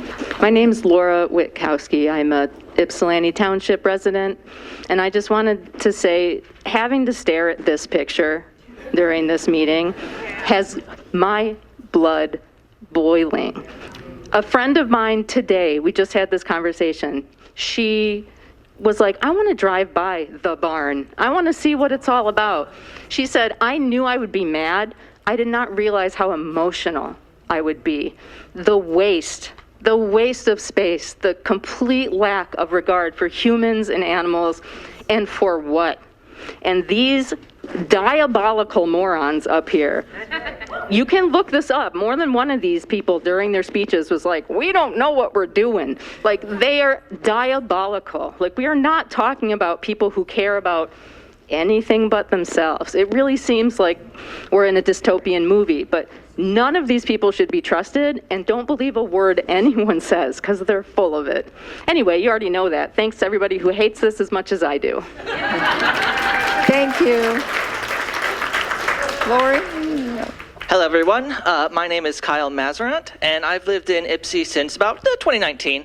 And for people who maybe have heard of that last name before, down in Frenchtown, Monroe, I have a very big family, and there are some people way off in the extended parts of my family that are trying to sell land for these data centers. But just as my father is fighting those data centers down there, I'm very proud to stand amongst this community and fight the data centers up here. Today, I wanted to really, a lot of people have said I have a lot of what I wanted to say, but I really want to really shine the light on how data centers and the people who are pushing them cannot be trusted. If you give them an inch, they'll absolutely take a mile. Today I was reading about in Imperial Valley out west, which is near the Colorado River, they had made a statement that they were not going to be draining any water from the Colorado River. It would all be contained. Today they are suing to try to drain millions of gallons of water from the Colorado River in a drought-sensitive area that is already experiencing so much drought from climate change. Here in Michigan, we are obviously one of the biggest sources of fresh water in the in America, in the Western world, and we need to fight and protect that resource, our greatest resource, because it's only going to get more and more important as these droughts and climate change continue to affect water across the country. And so, we need to denounce, we need to delay, and we need to obstruct as much as possible these data centers, because every day that we buy time stopping them from getting pudding, stopping them from taking that inch, is another day where they'll just decide it's not worth the money anymore. We're bleeding money, we can't do it, shut it down or go somewhere else, but we don't want them to go anywhere. We want them to go away. So I'm proud to see so much community outreach. I'm very proud of this community. I've been saving up to buy a house and property since I was 18. I'm 32 now. I would love to buy a house in Ypsilanti Township. I'm proud to be a part of this community, and I hope we can keep rallying together, right, left, center. We've got more in common with each other than we do to the people at the top. We need to rally, and we need to fight for what's right for everyone and future generations to come. Thank you so much. Thank you. Mila?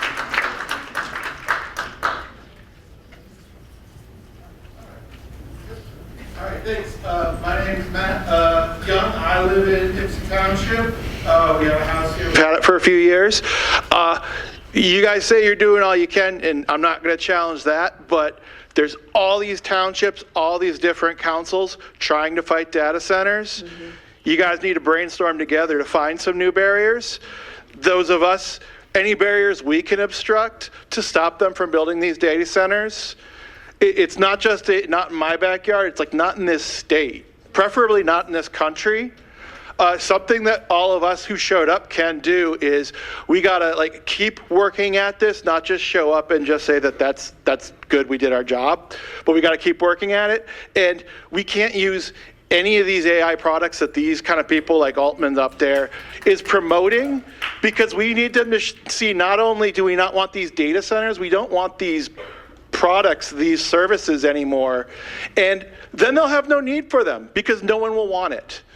If they run out of money, if we're not using their products, then they won't have the money to build the data center. They'll go away, they'll declare bankruptcy and try to start up some other thing. But we all can do that. And we can all try to come up with some new barriers that will obstruct this. Because it sounds like the traditional barriers aren't enough, but there's always something we could do to slow it down. Thank you. Thank you, sir. Next. Hi, my name's David Sands. I live here in the township. I actually live at the apartment complex right across from the proposed textile road site. I'm really angry about this whole situation. I've done some research on this. I'm worried about the noise pollution. I've heard some accounts of it sounding like a vacuum cleaner running night and day. I'm worried about air pollution from these generators. I'm worried about water pollution.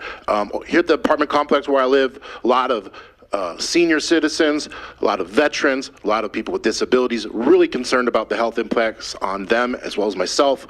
We need to be doing everything we can to stop these data centers dead in their tracks here in Ypsi Township and be pushing for a national moratorium on all these data centers so we can get a real clue about what's going on. Thank you. Mila?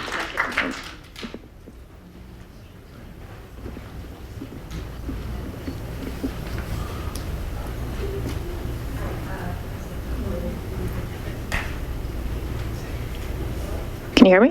Yes. Okay. Yes. Hi, my name is Jess. I'm a Ypsilanti Township resident.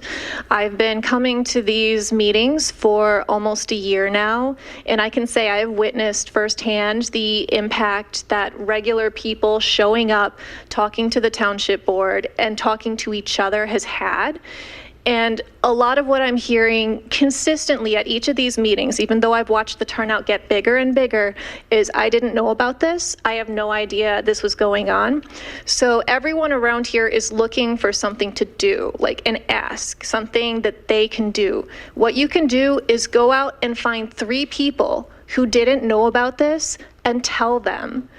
And whether you want to start pushing upward towards the senators, towards the governors, towards the commissioners, that's great. But if you tell your neighbors and we start pushing this horizontally, our greatest resource that we have is us. So start reaching out and looking not just at what the people above can do, but what you can do and what your neighbor can do. They're here because we have what they want, which is water, and they think that we're weak. But we are not, because our greatest resource is each other, and we are learning how to use that. So think about who you can reach out to, who you can talk to, get the word out. Thank you. Lori? Hello, everyone. My name is Cassie Steich, and I'm a licensed clinical social worker. I've spent time working in outpatient roles that interacted with the court, and now I do emergency psychiatric evaluations in the emergency department. We have spoken a lot about the impact of data centers regarding the environment and the power grid, as well as concerns for privacy loss and mass surveillance. Allow me to add another nightmare scenario that is not being talked about very often, and I hope Gretchen Whitmer hears me. Since 2010, when cell phones and social media became commonplace, the suicide rate has increased dramatically. We've We've become more isolated. Online bullying has increased, and predators have access to our children without them even leaving the safety of their own home. Unregulated AI will increase this exponentially. Allow me to share an overview of my concerns, condensed for time. I encourage everyone to read more on the topics. Schizophrenia, paranoia, and regular mental illness. A common symptom expressed by many who suffer with schizophrenia is the idea that the government is tracking them or that they are being sent messages through the television, phones, and cameras. This paranoia can get to a level requiring hospitalization when the afflicted person becomes so fearful that they start to become aggressive in self-defense measures due to distorted thought processes. Normally, we would treat this with medication and possible hospitalization, of course, but also through reality testing. How is a clinician to reality test with a patient when the thing that they are paranoid about is actually happening? We will get to the point where we will have to start hospitalizing everyone whose behavior changes due to the belief, or not hospitalize anyone at all because the beliefs they are expressing are not paranoid any longer. This is unsafe both for patient and community. In court proceedings, once the line between reality and fantasy is blurred because we are no longer able to tell the difference between recorded AI videos or a generated one, how can we be guaranteed that we will receive justice in court? We will no longer be able to trust the evidence before us. This can happen in criminal, family, and probate court. Certainly, we are all aware that video evidence can be effective in criminal court, but did you know it can be weaponized in probate and family court as well? Video evidence of a person having a mental health crisis can lead to probate court orders for mental health treatment and possibly involuntary psychiatric admission. It can also be used against a parent in family court, both custody and CPS proceedings. What about revenge and bullying? Teenagers are already sharing inappropriate images of nudity to each other, leading to isolation, depression, and sometimes suicide for the victim whose image was passed around. With AI, they don't even need physical contact with that person. A social media profile picture of someone's face will do. This can also impact entire families. Revenge porn, CSAM, AI videos of philandering spouses, all of this and more just at a person's fingertips. It is devastatingly irresponsible to proceed with AI without appropriate guardrails. Thank you for your time. And for those of you who are interested in organizing, next Tuesday, 5:30, Capitol Steps, people are showing up. Bring your signs. And also, I am also working on something in Saline to try to help slow things down there. So if you're interested, keep your eye out and I'll give you more information. Thank you. Mila? My name is Abby. I'm not a resident here. I'm a resident in Detroit, but have close community members here, and was brought here through a horizontal push, as it was put, by my neighbors. I come to you as an avid hiker and a lover of the outdoors. I feel very compelled as a steward of the earth that we all inhabit together, to protect our home communities environmentally, be that against air pollution, against water pollution, and just against waste of land resources in general and taking away potential green spaces, etc. I may not look like it at the moment, but I come to you as a physician as well, a resident in obstetrics and gynecology. I deliver babies nearly every day of my life to today. And I can tell you that myself, my colleagues, my patients, they don't want to have to worry more than they already have to about this world that they're going to be bringing these children up in.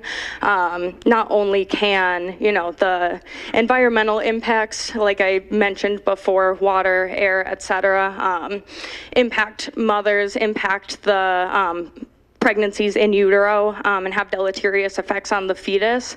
It impacts, neonatal outcomes negatively. There are negative impacts on early childhood from these pregnancies exposed to unnecessary pollution. These are all things that are proven and studied, and we, recommend against continued exposure. It's hard to fight the battle on an individualized basis with your patients just trying to optimize their pregnancy outcomes in general, be it against their own medical conditions, etc. Now having more environmental exposure that they can't really optimize that themselves, right? These are things that they're being exposed to that are negatively impacting themselves and the fetuses, the neonates that they're working so hard to bring into this world. And I mean, it's devastating to them when we can't, when we can't allow a good outcome to happen for whatever reason, and they don't need more to worry about, don't need more factors to fight that are out of their control. And I appreciate the opportunity to be here and to speak on the behalf of my patients and the babies who can't, fight for themselves in the world that they're being brought up in. Thank you so much. Next. Hi, my name is Janelle Mitchell. Next week, I am celebrating my 6th year as a homeowner in the township of Ypsilanti, just in the Galt Village. I'm very proud of that. I never thought I would actually own a home because I spent more than a year searching, getting outbid by cash, slumlords, and it was just a miracle that I ended up getting my home, to be blunt about it. Putting this data center in, what is that going to do to my property value? Or any of ours? How am I going to be reimbursed for that? And where am I going to go? What is the benefit to us? Is there going to be some huge tax incentive from the University of Michigan all of a sudden? I don't see that happening. Is it going to be like Alaska where we get checks from the oil company or whatever, whoever these people are? I don't see any benefit to us at all. And I'm going to echo off of what you said. 20% of the world's fresh water is here in our Great Lakes. That's not something to play around with. We've already been giving it away to Nestle. Enough is enough. We can't let these chemical companies, these bozos, muddy up our water supply, because that's the next thing we're gonna be fighting over. I don't really know what else to say other than I'm here to support all of the neighbors who have children and couldn't make it today. There's a lot more than 30 down on my street that would love to be here. I'll say that. Thank you. Myla? Hi, my name is Kate McDonald. I'm an Ypsilanti Township resident and a U of M worker. So I'm kind of used to getting taken advantage of by the University of Michigan on multiple fronts. And I really applaud the people here that are taking a stand against both the University of Michigan and Los Alamos. And I really encourage everyone to kind of take a look at the students at the U of M that have kind of led a lot of these movements against both the data center and other atrocities that the University of Michigan administration has been pushing. They've really been just fantastic. Some of these kids as young as 19 spearheading these creative protests. They've really put their lives and their freedom on the line. And I encourage everyone to not only support the students that are standing up in protest of the data center and other really important issues at the moment, but to also learn from them. We have a lot to learn from our activists that are currently sitting in jail for protesting the atrocities in Palestine and the University of Michigan's involvement in that. And yeah, I think that our student activists can teach us a lot, and we owe them our support, and we should be their students as well. Thank you. Thank you. Lori? Hi, my name's Craig Ross. I'm a 29-year resident of the township.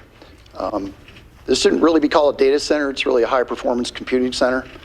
It's not really a cloud. Data center sounds a little innocuous. What it does is turn 110 megawatts into heat. It doesn't do any mechanical work. All of that has to go away through the cooling system, which is one of the weakest links in the system.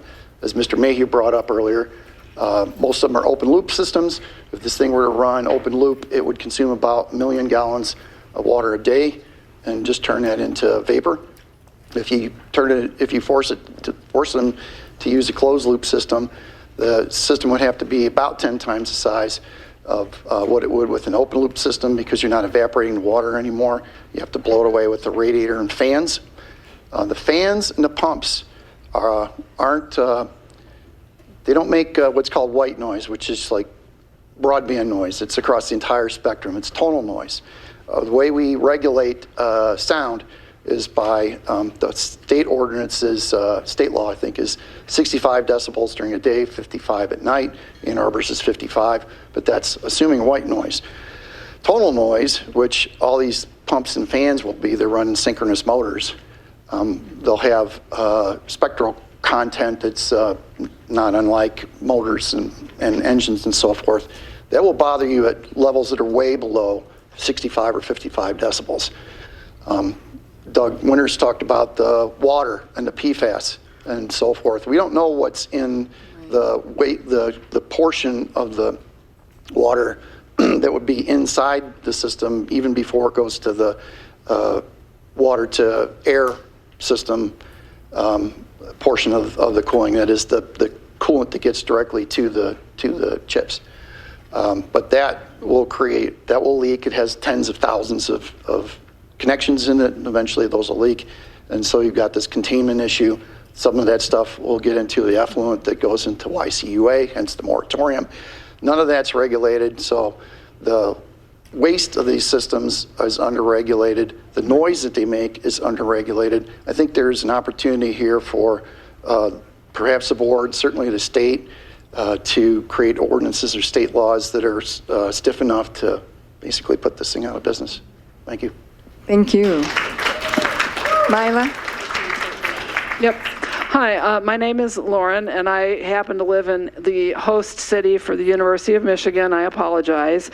I can't control them, but something to remember is they don't pay taxes. We pay for them, and their appropriations can be limited. So every one of our state senators and state representatives has an obligation to rein them in. Also, the War Department is the only department of our federal government that cannot and never has passed an audit in recent years. We also pay for them. And we cannot control any of this individually. I so agree with the people who are saying, let's not fall into the NIMBY trap.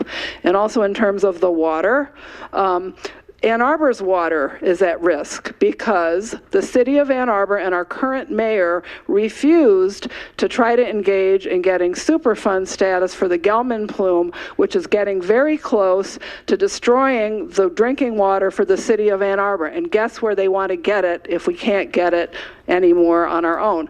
From your water. We all are in the same water. What people cannot live without water. And the people who generate these crazy ideas and the hyperscale data centers, the military war games, whatever you want to call them, they're evil, they're selfish. And there are more of us than there are of them, and we need to come together and not let them divide us. Thank you. Lori? Hi, my name is Ethan Click. I'm a resident here in Ypsi. I also work at a research journal here that is in Ann Arbor. And if I could quote a famous scientist, they were too concerned whether or not that they couldn't figure out whether or not they should. And a lot of the talk that I've heard is about they don't know what they're doing, and they haven't done the research, and they don't have any regulations, and they're forcing these data centers to be built when they don't have, or when they know there are no regulations being built. So I think we need research done before, not after, and we need regulations before, not after. Thank you. Mila? Hi, I'm Allie. I just graduated from Eastern Michigan this past year. I love this community. It's vibrant and beautiful. I work in public Great Lakes ecology research, and we've been cut to pieces by the current administration. So many scientists in my building and down the street in our other federal facilities have been fired. So many departments have been cut, and that is so unfortunate. The billionaire class is orchestrating these cuts, and public universities, which are supposed to be serving us, the community, are participating in these things, obviously, with this project, and it's shameful. This is a personal issue between us and them. There are scientists and representatives who serve the community, and there are those who facilitate the dystopian dreams of the ultra-wealthy. Many of us have already mentioned the fact that AI has already been weaponized against us en masse. Nuclear weaponry serves only to destroy the planet, also en masse, of course. I encourage you to email Stephen Cecchio, which is UM and Los Alamos Project's lead. He has been a mechanical engineering professor at UM since the 90s, and he has completely blindsided the community with this project. Flood his inbox at cecchio@umich.edu. You can just look him up. And also call the UM Government Relations Vice President, Chris Kolb. You can call his office and leave messages, and hopefully they will redeem their evil actions in response to our community's pushback. Thank you. Lori? Hi, my name is Ivy. I'm a new resident of Ypsilanti as of this year. This message is directed towards all of our elected officials. You cannot support this community while supporting data centers. You must choose one or the other. As our representatives, it is your duty to represent the community, and the community does not want this data center or any data centers. If you are not doing your job of representing us, what job are you doing? If these data centers are affecting taxes and taxpayers, it should be put to a public vote. Thank you. Good idea. Thank you. Mila? Hi, my name is Alicia. I live in Galt Village. I attended the University of Michigan Flint, so I have firsthand experience of how they treat disadvantaged communities and how they treat people from those communities. They've decimated my school. Anyway, I went to the open house that they did at the golf course, the Marriott. I was talking to a gentleman there, one of the researchers, and he said that I don't know how much of this is true, but he said that Los Alamos is actually very nervous about the delays, that U of M is very nervous about losing that partnership because they're worried about losing Los Alamos. Los Alamos has not made it public, has not made any of this public in New Mexico because they don't want it to get out before midterms that they are giving jobs in Michigan. So that's fun. Anyway, yes, to further what some people have said, as much as you can do to delay and to just be a nuisance is great. I'm calling Dingle, I'm calling Jimmy, I'm calling, our state reps, I'm calling the Senators Slacken and Peters. I'm doing, everything that I can do to think of if anybody has never contacted public officials, it's so easy. I do it on my lunch breaks, I do it if I just need to get away from my desk. It's 5-minute phone call, guys. It's so easy. Yeah, and I just wanted to go on record also, I oppose the data center. Okay, thanks. Thank you. Mila? Hi, my name is Priscilla Cresswell. I'll try to be brief. We've been here for over 2 hours. I hope this is everyone else's favorite movie. I love this movie. On June 1st, I was standing just to the left, right there. I was there. I recorded that clip where Whitmer appeared to say, "We're used to people saying no and doing it anyway." I was right there. And they want to say it's fake, but I just want to let you guys know that it's real. You can play it on my camera still. I couldn't sit on it. It actually just broke containment. It's fine. I don't want to leave people tonight with that same kind of sinking feeling that happens kind of every time, which is that this sucks and there's nothing we can do but to continue to show up and say nobody else is doing enough.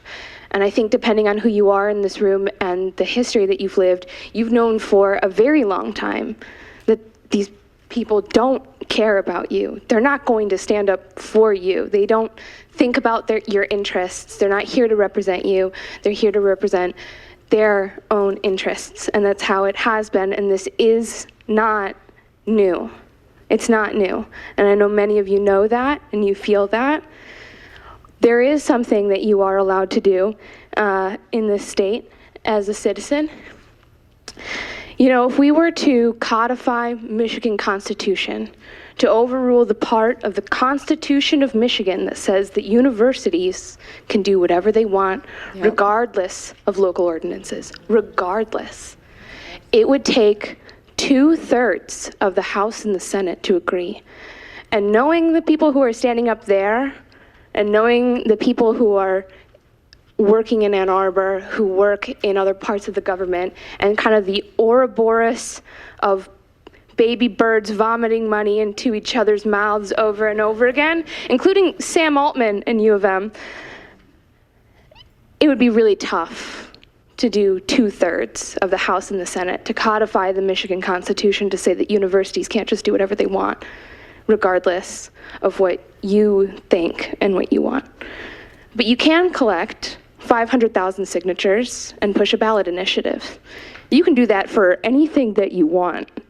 If you didn't know, you can push a ballot initiative. I encourage you to think about it, and as these township boards, as you think, what can you do while you can't help a citizen ballot initiative on your public accounted for time, you can publicly endorse. You can work with other townships to help provide your personal endorsements and your other personal resources to push for things that are going to make your job easier. I would welcome you and encourage you to do that. I would welcome and encourage all of you to continue to think creatively on your own, because you do have power. All of us do have power, and we do have to act on it. And I think given how many people showed up and waited so patiently today, I think there's a lot that we could do. Thank you very much. I agree. Is there anyone else? I just want to underline quickly the idea that it feels like the Department of Energy or the federal government is like a force of nature. And as folks have said tonight, there are real people not far at all from our community who are real excited about this project, whether it is Steve Checchio or Chris Kolb, people who I think we should say lots of things to. Or whether it is the Spark Ann Arbor folks who have an office in downtown Ypsi who helped with site selection here, or whether it is local trades unions who will do a lot of the work for construction here should this go forward. Those are real people who live in our communities, and we can talk to them, and we can have conversations, and we can help educate them and let them know that this cannot happen. Thank you very much. Thank you.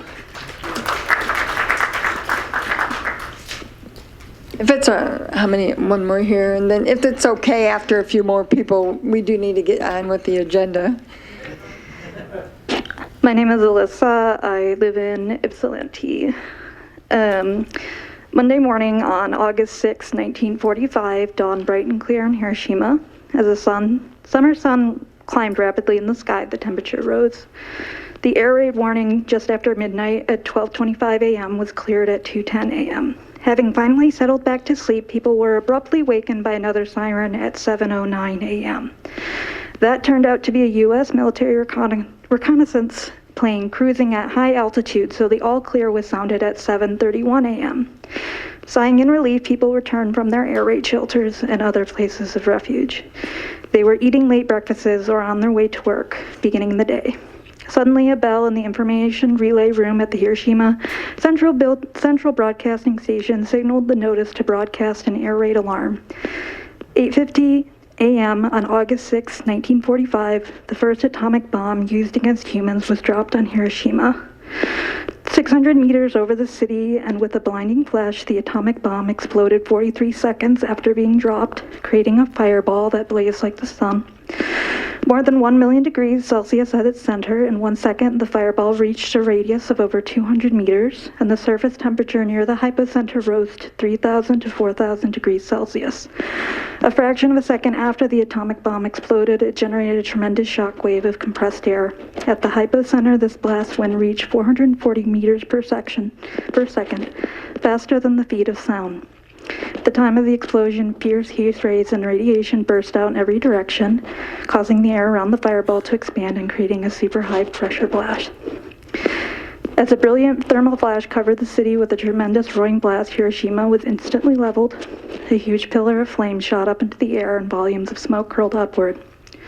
The whole city turned into an inferno with death and wounded lying everywhere. Many parts of the city caught fire, and soon the conflagration had spread flames over the city. In the midst of the flames and the raging whirlwind, crowds of people, either naked or half naked, with blood all over their bodies, fled from the scene and died. Countless people were burnt to death, caught under the collapsed buildings and other debris. People calling for their close relatives and asking for help were heard through the terrible blaze. Almost all died in the flames. They were covered in blisters the size of balls on their backs, their faces, their shoulders, and their arms. An eyewitness described the blisters as bursting open and their skin hung down in rags. The damage inflicted by the atomic bomb was characterized by an instant and massive destruction, indiscriminate mass suffering, radiation, leading to decades of human suffering. We don't need simulations to know what a nuclear strike looks like. We have pictures, videos, and audio of what happens. We know what it does to bodies. We know what it does to children and what it does to life. Maybe there are people at U of M who need to be reminded of their high school lessons, who need to see the pictures of the charred bodies, who need to understand exactly what they are doing. It is not an exaggeration to say this is what they are facilitating and condoning. It is not imaginary. Los Alamos has done this before, and they are telling us we need your water so that we can think about doing this again. I'm sorry, but your time is up. Thank you, though. So, Thank you very much. Lori? Hi, I'm Elena Freeman. I'm a township homeowner. I'm against the data center. And I just wanted to call out U of M because they really love their status as an elite university, but they're also an essential part of the war machine. They're now like the largest recipient of Department of Defense funding, and that this project is a part of. And they know that what they're doing is wrong and that the people are against them. And I think just a few weeks ago in the Michigan legislature, they tried to push a constitutional amendment that would allow, or that would turn the university regent positions, which are, democratically elected, turn them into government appointees. They want to take away what power we do have because they're afraid of what we feel, and they know what they're doing is wrong. But we can still stop them, and luckily that failed. But we are all on the same side against them. Thank you. Thank you. All right. Well, yes. Hello. I just wanted to say thank you to everybody who came out. I am a longtime resident. I was born and raised here. I'm still quite young, so I don't own my house here in Ypsi, but I hope that one day I can. As somebody who was born right at Trinity Health, raised by a single parent and multiple siblings. I've lived everywhere in Ypsilanti, every city or every part of the city, DeSoto. I've lived on McCartney. I've lived literally every place that Ypsi could offer. I've seen the council come and go. Don't mean any disrespect, but I've seen the way that the city has changed with me and without me. And I also have seen the way the youth have grown in the city as a youth who once lived here. And I now teach children in the city of Ann Arbor, in the city of Ypsi. I've been teaching for quite some time in the city, and I just see the way the children are being affected. I wake up every morning saddened and hurt by what the children are saying. They are aware. They know the things that are happening in their city, and they know the effects of AI, and they know the effects of what these data centers are going to do. So I implore you to talk to your children. I implore you to have conversations with your children. I implore you to hold your children and keep them in your hearts as we go through this together as a community. And I just speak for myself as a teacher and as the people in my community as teachers, and the way that we are being affected by the effects of AI and what they're doing to our children and their brains. So I just wanted to say thank you to everybody here, and I also want to say thank your youth, thank the youth at the students, thank your community members, and we are in this together. Thank you. Thank you. All right. Board members, is everyone done? Okay. Are there any board members' comments before we move on to the agenda? Trustee Rowe? Yeah, I was doing, of course, some more research, looking at who else we could contact. But anyways, I actually decided to go to Los Alamos' website, and their own website, just for those who try to say that it says that a high target, it's ridiculous because their own website says that Los Alamos National Laboratory is a design lab for 4 of 7 of the U.S. weapons systems for the Department of Energy. The B-61 gravity bomb, which is deployed to strategically and tactical aircraft, so it's a bunch of different aircraft that goes on, Then the W-78, which is a ballistic missile, which is carried by the U.S. Air Force, and the W-76 and the W-88 is a U.S. Navy, goes on U.S. Navy Trident missile submarines. Then another thing that really kind of scared me reading the whole thing is that the only folks who do the annual assessment, guess who that is? No. The President of the United States, Secretary of Energy and Defense. So that really made me feel really good about what's going on. I want to just say thanks to all y'all for coming out.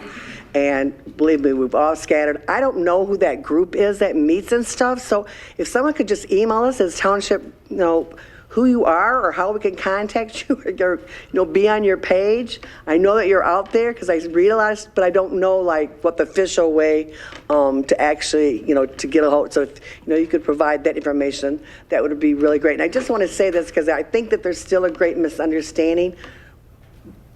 Our data center here is different. It's different because it's U of M. And the idea that we can change the Constitution, I'll be a part of that. And if somebody wants to take the lead, and I know, because we've talked about it up here, is that can we get that ballot initiative going? And would that be something that would really, we know that would help if we could just get it started.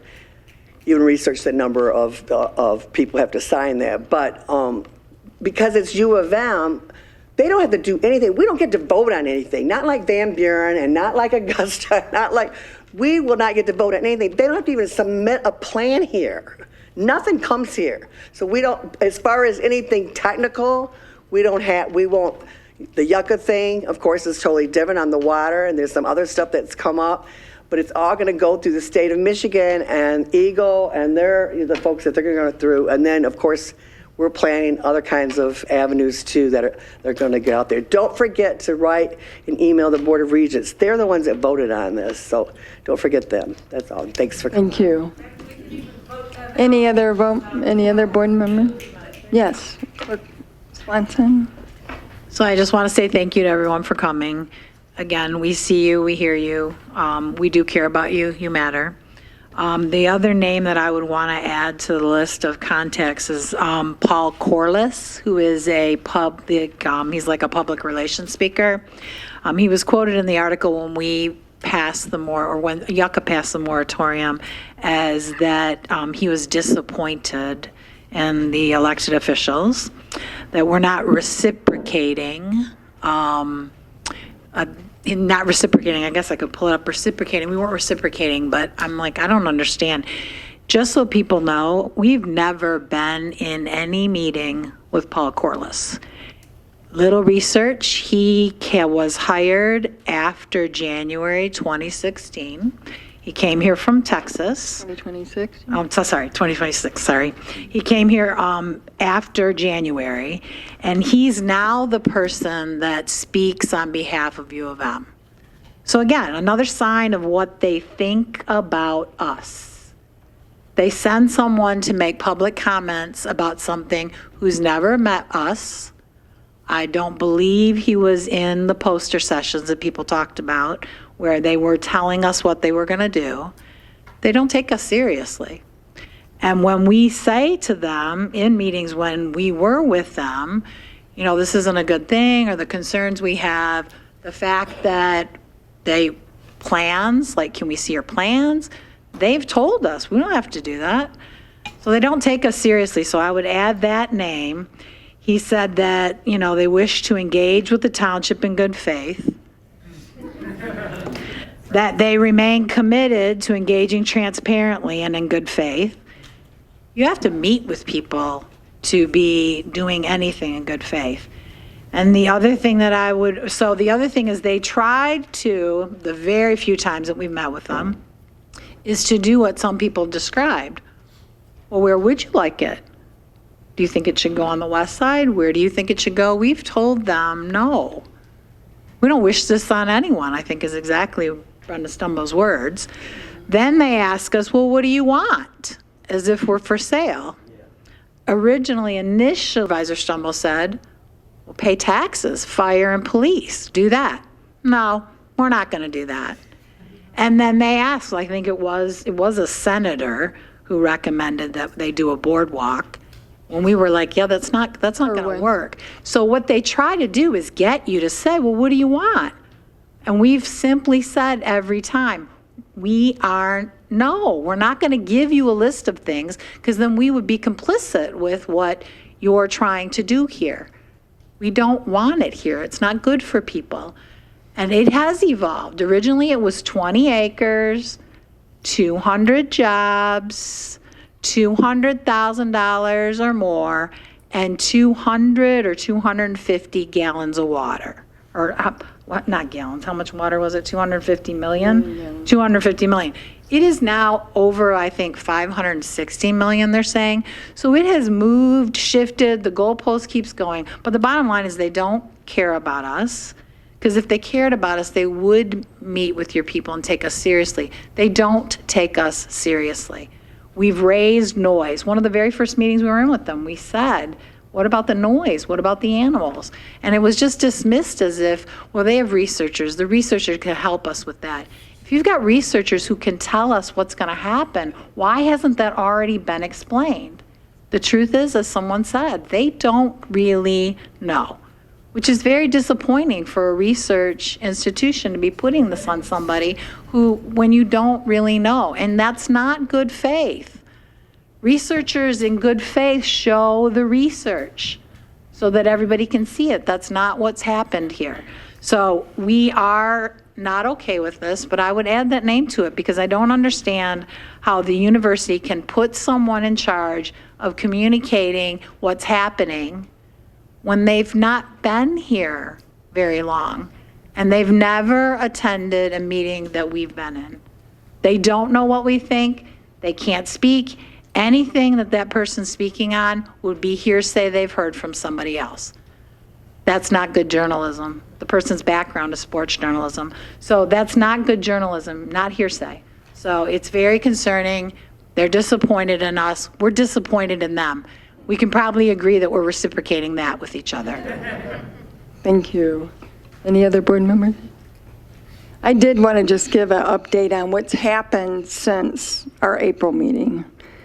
April 19th, at a Democratic convention, Regent Paul Brown of U of M told multiple officials that him and his fellow regents have killed the Textile Road location as a potential option for the university-planned Los Alamos National Laboratory site. Representative Wilson stated in an article on MLive that would leave only one possible location remaining, the Willow Run site. The board has taken a position, this board has taken a position, no Los Alamos anywhere. And we want to make that clear. April 21st, we heard from U of M through a threatening legal letter from their attorney that was sent to the Yucca board prior to the April 22nd YCUA board. April 22nd, Yucca approved a one-year moratorium. This made local, state, and national news. This is historic. It's not just a moratorium on planning and zoning. This is on what is the effects of data centers on our systems and our capacity at YCUA. They have never done that. So I say to the people who always say we're not doing enough, that was a huge, monumental rock to lift. And our YCUA board did it because they don't know. They're scientists. This man is brilliant at YCUA, who's a director. We do not know the effects of data centers on anything, but what we control is how is it going to affect the water capacity and how is it going to affect the sewer when it is discharged. It's ironic that these data folks behind us, they want to argue that we really don't need that much sewer capacity because 70% of the water that they take in goes up in the air. If it's not a closed system, it's going in our environment. And no one is asking any questions about that. The the federal government is warped. They're just moving so fast, I don't even know. I call it the Trump train. There's no disrespect. He is the President Trump. But the way that Governor Whitmer has gotten on this train has caused this to happen in the state of Michigan. I think when the state representatives and state senators voted on this, they were like us.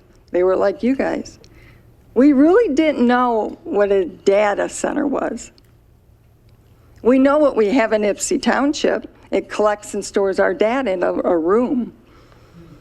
We also know that we purchase space in other states to hold our data so we can have it backed up. But no one had any idea what they're doing in Saline, what they're trying to do here, what they're trying to do in Augusta Township, what they're trying to do in Van Buren Township. But now we know. And we're so thankful for the residents and non-residents that came to our meetings early and told us, don't trust U of M. And they were people who worked at U of M. They were professors, they were they were students, and they did stand up and say, whatever you do not trust U of M. Well, we had no idea because we never dealt with U of M. And I remember telling U of M, governmental relations, could you come to a meeting and explain what you're proposing, because our residents are asking questions. We don't have the answers because you haven't presented anything. And they said, no, we don't have a community relations team that can come out and do that. This was early in the process. That's when we knew that there was much more to this story. The 20 acres, 200 jobs on site, 200 jobs on site, $200,000 a year salary turned into a much larger, like behind us, development. May 13th, another letter from U of M attorney. So this is a communication we're having. It was a 9-page FOIA request, which is a Freedom of Information Act. So they're asking for all this information. Clerk Swanson responded, the estimated cost and the number of hours, $28,000 for U of M. We haven't heard anything from them. On May 17th, an article in MLive referred to that Democratic convention comments by Regent Brown of U of M. And this is before he received the nomination. But he clarified to an MLive reporter that the university is not close to a final call with Willow Run. He's now quoted, it was only a month, it was less than a month later. I don't think we're far enough in the line to even say that any one of these sites is close to truly being chosen. He's clearly said Textile Road is out, and now 30 days later from his announcement and trying to get the endorsement from the Michigan delegates that attended, he is backpedaling. Then it says, several sources from elected to university officials told MLive they expect Willow Run location to be selected this summer, with one pointing to mid-July deadline. So that is everything that we learn, we read. We get it in the newspaper or someone sends us information. Thank God for people who's really stepped up to try to help inform us in New Mexico as well. So now the CEO of the American Center for Mobility, which is the place where the Willow Run site, he steps down. Paul Krutko, who's the CEO of Spark. Remember Spark? He takes the appointed position of the American Center for Mobility. It's all woven together. It is, his comments were, from Spark's perspective, we think Los Alamos is an absolute vital project that needs to happen. He confirmed that U of M has expressed interest in acquiring the site. Jimmy Wilson says it's probably in the best interest of ACM to make a deal that takes care of all this debt. What you have to understand is the state of Michigan had promised the American Center for Mobility the year before that they were going to forgive the debt of $35 million, which they forgive debt all the time at the state of Michigan. But they didn't do it for the American Center for Mobility. Krucko went on to say this would potentially generate returns, I think that means money, that we could use to help manage the American Center for Mobility property. With enough money, you can clean up anything.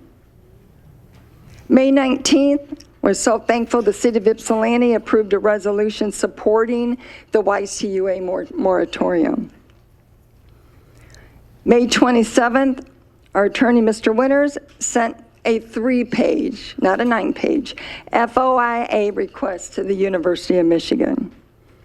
On June 4th, the University of Michigan responds, this is overly broad and burdensome. We can't make this up. On June 1st, there was a Bridge article. It says, quote, experts say that Ypsilanti Township is exaggerating how much wastewater is returned, with only an estimate of 20 to 30% of the water that is used will be sent to YCUA. That means evaporation into the air, and no studies have been done. When it's at this hot temperature, particulates come out, whatever pipes they're in. And like the gentleman in the back, if they have a closed loop system, you have to empty and get rid of that. It doesn't stay there forever like they would like you to think. I think it's time for the federal government and the state government to slow this down. We can all say we didn't realize how big this was. They can do it too. And just say, slow it down. Let's learn about it before it harms people. Don't let Ypsilanti Township, Saline, Augusta, Van Buren, Frenchtown, Dundee, they're everywhere in our state. They're trying to get them as quick as they can before the science comes out. Who does that? And once you sit down and you explain to people, everyone comes to the same conclusion. But to get their attention, I did have the opportunity, and we do work night and day on this. Not 40 hours a week at here. We do 7 days a week. Whatever we can do to try to get someone to help us stop it. So Sunday, I met with someone who's running for office at the federal level. And they said, why haven't we heard about Los Alamos? Why haven't they heard about Los Alamos? That is the question. For some reason, this is not getting out. It's in the newspaper. I guess you can Google it. I know we shouldn't do that, but it's not as prominent as Saline, even Van Buren. We were first. They came, the first data center, or what's the word they want to use? It's not a data center. Computational center was here. The first one was University of Michigan in Ypsilanti Township. So why, and I know it's because it's University of Michigan, I want to say, this is about the Board of Regents. It's not about the people who work there. It's not about their football teams and their basketball teams and the women's, because we do love the University of Michigan. We do not love, nor do we appreciate what the Board of Regents is doing to our community. It needs to stop. And everyone that showed up here today, we greatly appreciate it. But we need to keep going, and we will keep going. like everyone has said, by doing it together. I think Walbridge, who, by the way, did the American Center for Mobility with the state of Michigan. These players are the same players. Ann Arbor Spark, Walbridge, the state of Michigan. That's who did the American Center for Mobility when they repurposed the General Motors plant.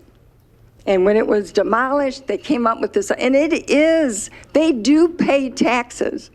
I want you to know that. If the University of Michigan takes this over, they will not pay taxes because they don't have to pay taxes.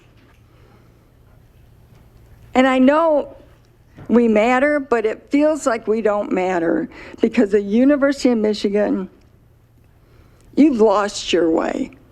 You used to stand for what's right. You used to fight for diversity and equity and include. You stopped doing that. You used to care about people in poverty. You have stopped with this project. County Board of Commissioners, same thing. Stand with us. Stand with the people. Stand with your constituents. And the federal government, same thing. Just stand up and say, we do not want Los Alamos in Ypsilanti Township or anywhere. People, anyone should be able to say that once they have the information. Why they won't say it, I swear, I don't know. Why it's not in the papers? Why isn't it more on the news media? Selena's there all the time. Why isn't Los Alamos? Is it because of the zip codes we're in? Is that why? Because it should be front page news, just like Saline Township. So let's keep working together. I will not break the law. Been an activist all my life. I won't do it. I don't believe in destroying people's property. I don't believe in scaring people like it happened to me in my home. But I will stand with you, and I will fight with you, and I know this entire board and our township attorney will as well. So let's keep doing it together. Everyone's here, you heard the same thing. The one person suggested, tell 3 people. Tell 3 people. Go out today, send an email. On our website, all the contacts for every elected official is on our website. We're trying to get the information up there. I don't know if they're controlling the internet like they did in Saline Township. I heard they lowered the speed of the internet so people really couldn't transmit out what was going on. I don't know if that's true. I know you can do geothermal or geo something. Something. They can stop that from happening. Let's not let them stop us. And Leah, everyone that's here today, thank you for caring enough to come to this meeting and sit here for 2 hours. And our work has just begun. Thank you. We're going to continue with our meeting. Thank you, everyone.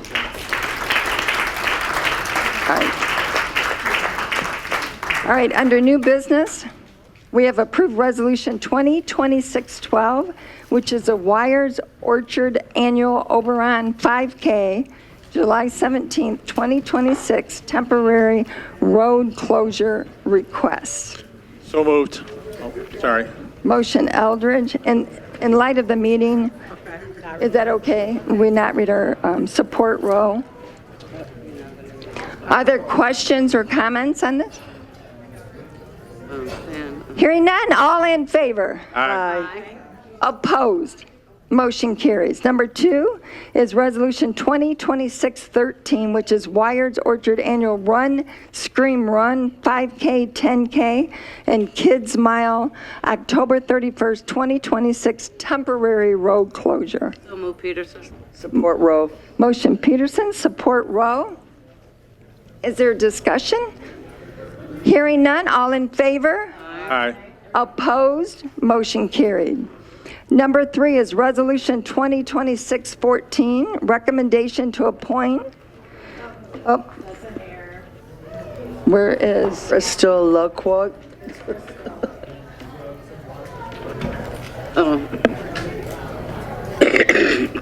Crystal LaCoy? What? LaCoy.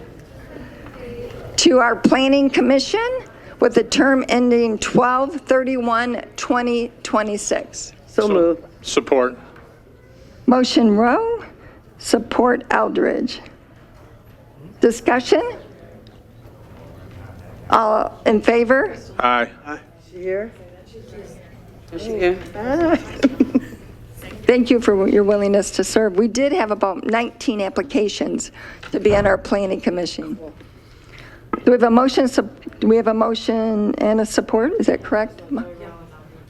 All in favor? Aye. Opposed? Motion carries. Number 4 is approve change order number 9 from Braun Construction in the amount of $32,240 for the installation to air seal block walls to prevent winter freeze damage and security and privacy window films and encasement for 14B Court, which is budgeted. So moved. Motion Rowe. Support. Support Eldridge. Is there discussion on this?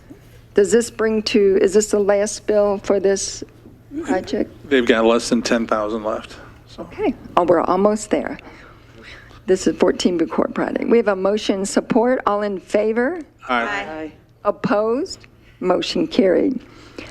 Number 5 is to approve the 2026 Washtenaw County Senior Nutrition Contract funded by the Washtenaw County Older Persons Millage. So moved, Peterson. Support. Motion Peterson, support Newman. Is there discussion on this? Hearing none, all in favor? Aye. Opposed? Motion carries.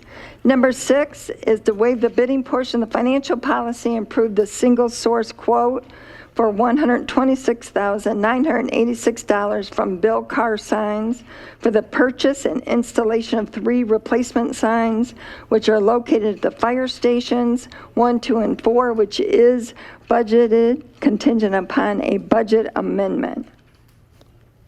So moved. Motion Eldridge. Support Thornton. Support Thornton. So these are the electronic signs that give messages, and they are, we call them a single source because they have already done the other signs throughout the township, so they're consistent. And they will be on Textile Road Fire Station, Ford Boulevard's Fire Station, and the west side. Ellsworth, Hewitt. So, and they'll have messages on them as well, so we can alert people when needed and to communicate with residents. Questions or comments? Madam Chair? Yes. Madam Chair? Yes. So these signs will replace the old signs that we just put up a couple years ago, or they're still going to be present on the site? So will there be 2 signs, or you're lifting them up and put the new signs in? Good evening. I'm Thank sorry, you. I don't hear so well when there's background noise. Okay, John. First is, unfortunately, it's fire stations 1, 3, and 4, so that's my mistake on rushing that. So these are, I would say, the remaining signs in the township that have not been replaced as part of the sign overhaul that we've done over the last 2.5 years. So these would, all the 3 locations are forward-facing right now and single-sided. So this is going to remove all 3, make them double-sided to be horizontal with the road so you can see it from both sides. And then as Supervisor Stumbo said, add LEDs to both sides, which is going to be much like the sign we have out front of the Civic Center. It's also going to use the same Think sign technology, which will make it very easy for our web admin, Becky, to update all the LED signage to be consistent on all 4 signs now. Got it. Yes. Trustee Rowe? So when you said, I got mixed up, when you said it's going to face the road, so right now, and I'll take responsibility because we put those up when I was supervisor, but they go, you know, you have to be like, face it, you have to look at it. Instead of having it go this way, we can read it. Yep, so it is in the packet. So it's a good examples. We do have the photo, like for, I'm sure you can't see it from here. If Marlo can scroll down a few pages. They actually have the artwork of the existing, And so that's what they're all going to look like. But then like Station 3 there is facing, I would say, the drivers as you drive by, where now it's going to be flips. You can see it whether you're going on either side of the You're road. going east or west, north or south, Yep. or whatever. All right. Thank you. Question, any other questions? Mr. Winters had a few corrections that he shared with you. Were you able to get them corrected? Yeah, I was able to get that corrected or clarified. The statement, which I did forward to the full-time electeds and Doug, as well as the certificate of their insurance. And I do want to add, and the fire chief might be able to speak better on this, but this project is primarily funded from a public safety revenue. So 119 of the total is going to be funded from that. Only 7,000 is going to come from the fire station budget. Thank you. So we have a motion support. All in favor? Aye. Opposed? Motion carries. Thank you.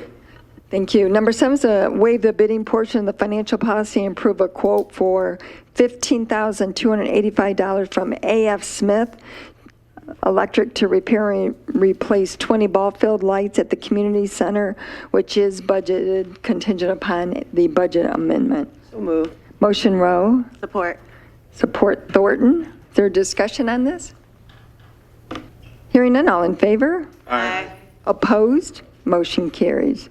Number 8 is to approve the development agreement for the construction of the new Urban Air Adventure Park, which is at 2850 Washtenaw Avenue for Fountain Plaza is where it's located. So moved. Motion Eldridge. Support Peterson. Mark, would you like to give a quick overview? Sure. So Urban Air is a national company, and we have a local franchisee from Michigan that's looking to repurpose the old Big Lots in Fountain Square into an Urban Air Adventure Park. And this is inside trampolines. It's more geared towards kids, but it's a lot of exercise and indoor recreation. This went and got approval for special land use and site plan from the Planning Commission in December. They're looking to employ between 40 and 60 people. So, you know, in terms of workforce development, that is a great number. The hours of operation for this is between 10 a.m. and 8 p.m. on weekends, and then 4 p.m. to 8 p.m. on weekdays. Now, and generally, when you look at all of their sites, although all of them close between 8 and 9 p.m. when you look, you know, across the country. So we're very much looking forward to them coming in. This development agreement accompanies a special land use. It will be signed by both the property owner and Urban Air and recorded on the property. And it just gives the township some leverage to understand that this agreement is in place and just memorialize that as it moves forward.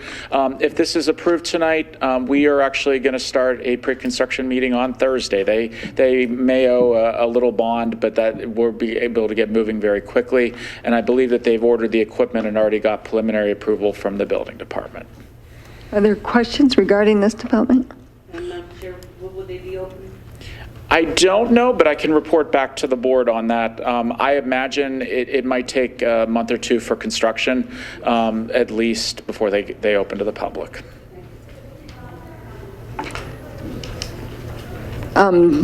Could you talk about just what Urban Air is, more than what kind of events do they have there? So a lot of their programming, again, is for kids and recreation for that indoor events.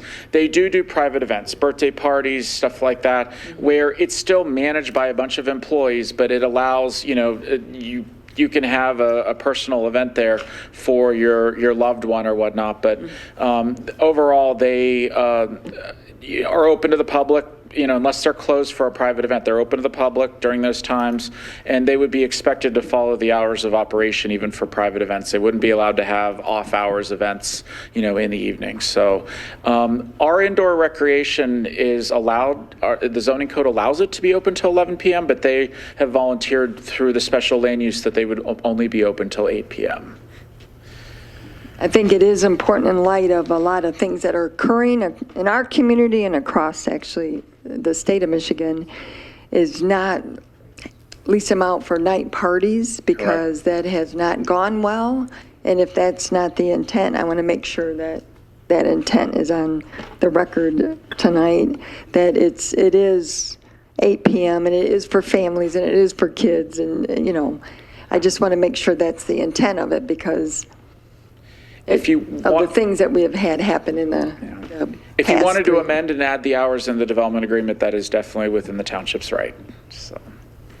I was wondering, with the motion maker and the supporter, would you mind amending it to include the hours of operation, Mr. Winters, if you think that is Yeah, we didn't allowed? have a chance to talk about it earlier, but the hours of operation, I would recommend be part of that special land use agreement, just so everybody's on the same timeline and page.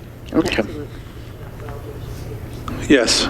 Mr. Eldridge, Trustee Peterson, do you mind amending it to include that? Sure, yes.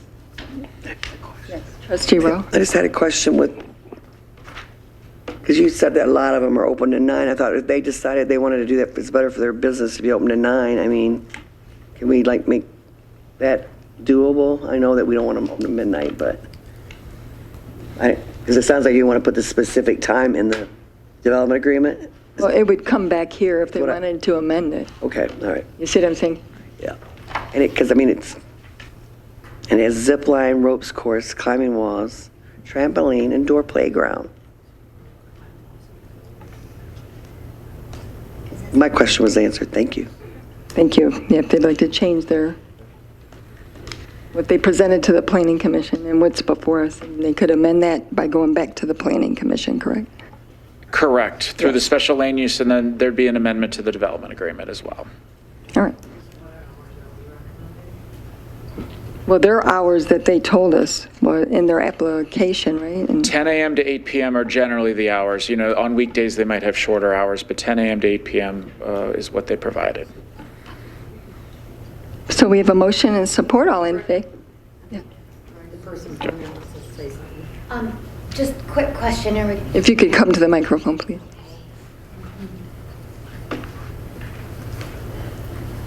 Just kind of supporting the idea of having urban air in the area. Similar to Canton with Sky Zone, I get that there is busting games on Carpenter Road, but that is very, very focused on adults and alcohol and drinking. And being a mother of 3 living in Ypsilanti Township, I love the idea of something finding a home at that area and location. Thank you. I think a 9 p.m. closing would be great. Okay, thank you. So we have a motion and support, all in favor? Aye. Opposed? Motion carries. Number 9 is to approve Carlisle Wortman contract for the planning consultant services in the amount of $13,100 per month, which is budget line item 101-703-801-000. Move. I'm sorry, who was that by? Rowe? Oh, I'm sorry, yeah. Motion Rowe. Support. Support Thornton. Discussion on this? Hearing none, all in favor? Aye. Opposed? Motion carried. Number 10 is to approve an increase in yearly wage for the Director of Golf Operations position from $65,399 to $70,000, which is budgeted. So moved. Motion Eldridge, support Rowe. Discussion? Hearing none, all in favor? Aye. Opposed? Motion carried. Number 11 is Resolution 2026-15, which is a renewal and adoption of the updated mutual aid box alarm system, which is a MABUS agreement. So move. Motion Rowe. Support. Support Eldridge. Chief, I know, would you like to just kind of review this quickly for? Sure. Good evening, officials. Steve Desmore, Fire Chief. This is just a requirement that the MABUS board requires. They've had a few retirements in the system, and some other people have taken over at the top level, and they just wanted to redo the information you had in front of you and our commitment to respond to a large disaster maybe we may be called to. So basically, in a nutshell, it's just nothing's really changed. A couple verbiages has been run across Mr. Winter's desk and Supervisor Stumble as well. And I would like to see that be voted on tonight and passed if possible for our commitment to the system. So this happens if there is a Sure, large fire that we may need assistance with outside of Washtenaw County, we could reach out through a different state, Ohio, Indiana, as well as they could call us upon us, the Michigan chapter, to respond to assist with them. Usually you see it in the flooding areas in the south. We have different strike teams, different task force that we belong to that we supply firefighters down to take care of or help with that emergency. And what happens if we don't have the personnel to do it at the time? So we can defer one time around if we can't get hold of people. I don't know if it's primary vacation time for us, and we can't. Our true duty is the township here, of course. We would never understaff the township for that. We had other firefighters that were available that we would belong that we would send. Our way we respond now is we commit 4 people, 2 from the township and 2 from the city. And we make up what they call a strike team, which is a fire engine. We send that particular fire engine with 4 firefighters to that event, wherever it might be, under the direction of their incident commander. How long could they be gone? So they tell us the first time we're deployed, prepare for 72 hours. And then after that, I don't want to say it's negotiable, but it's then that people sit down. It's basically the emergency becomes containable, and then they build out to see where, if the additional firefighters are needed. And it could possibly be up to 5 days. The last one I was personally involved in was the warehouse or the paper mill fire up in Marquette. My previous employer, the firefighters were up there for 10 days straight. So it is a cost, but the benefits of receiving the help when you need it kind of outweighs the assistance and the funding part. And how many Washtenaw County communities are part of it? All of them are. Except us? Except us. Tonight, hopefully, we'll be to review that. I take that back. I think there's one other city that's still waiting to vote on it as well. But we're getting down there to the last time. And we do have an out clause, correct? Correct. Mr. Winters, are you comfortable with us proceeding? Yes, we've been part of this over the years. This is not a new, this is a updated version of what we had signed in the past, I believe. This might allow recovery for hazardous materials as well as other things that you mentioned, but we have been a party to this over the years. Thank you. Sure. All right, we have a motion. Are there any questions from board members? Hearing none, we do have a motion and support to approve. All in favor? Aye. Opposed? Motion carried. Number 12 is the budget amendment number 10. Clerk Swenson?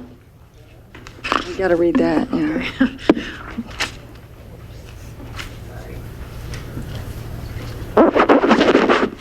Okay, motion to amend the 2026 budget number 10.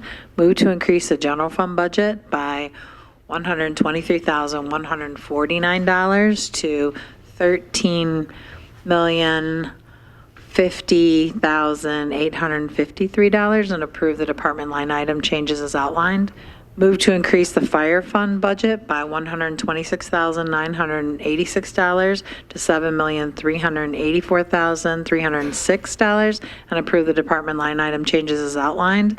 Move to increase the bike, sidewalk, rec, roads, general BSR 2 fund budget by $100,285 to $3,188,804 and approve the department line item changes as outlined.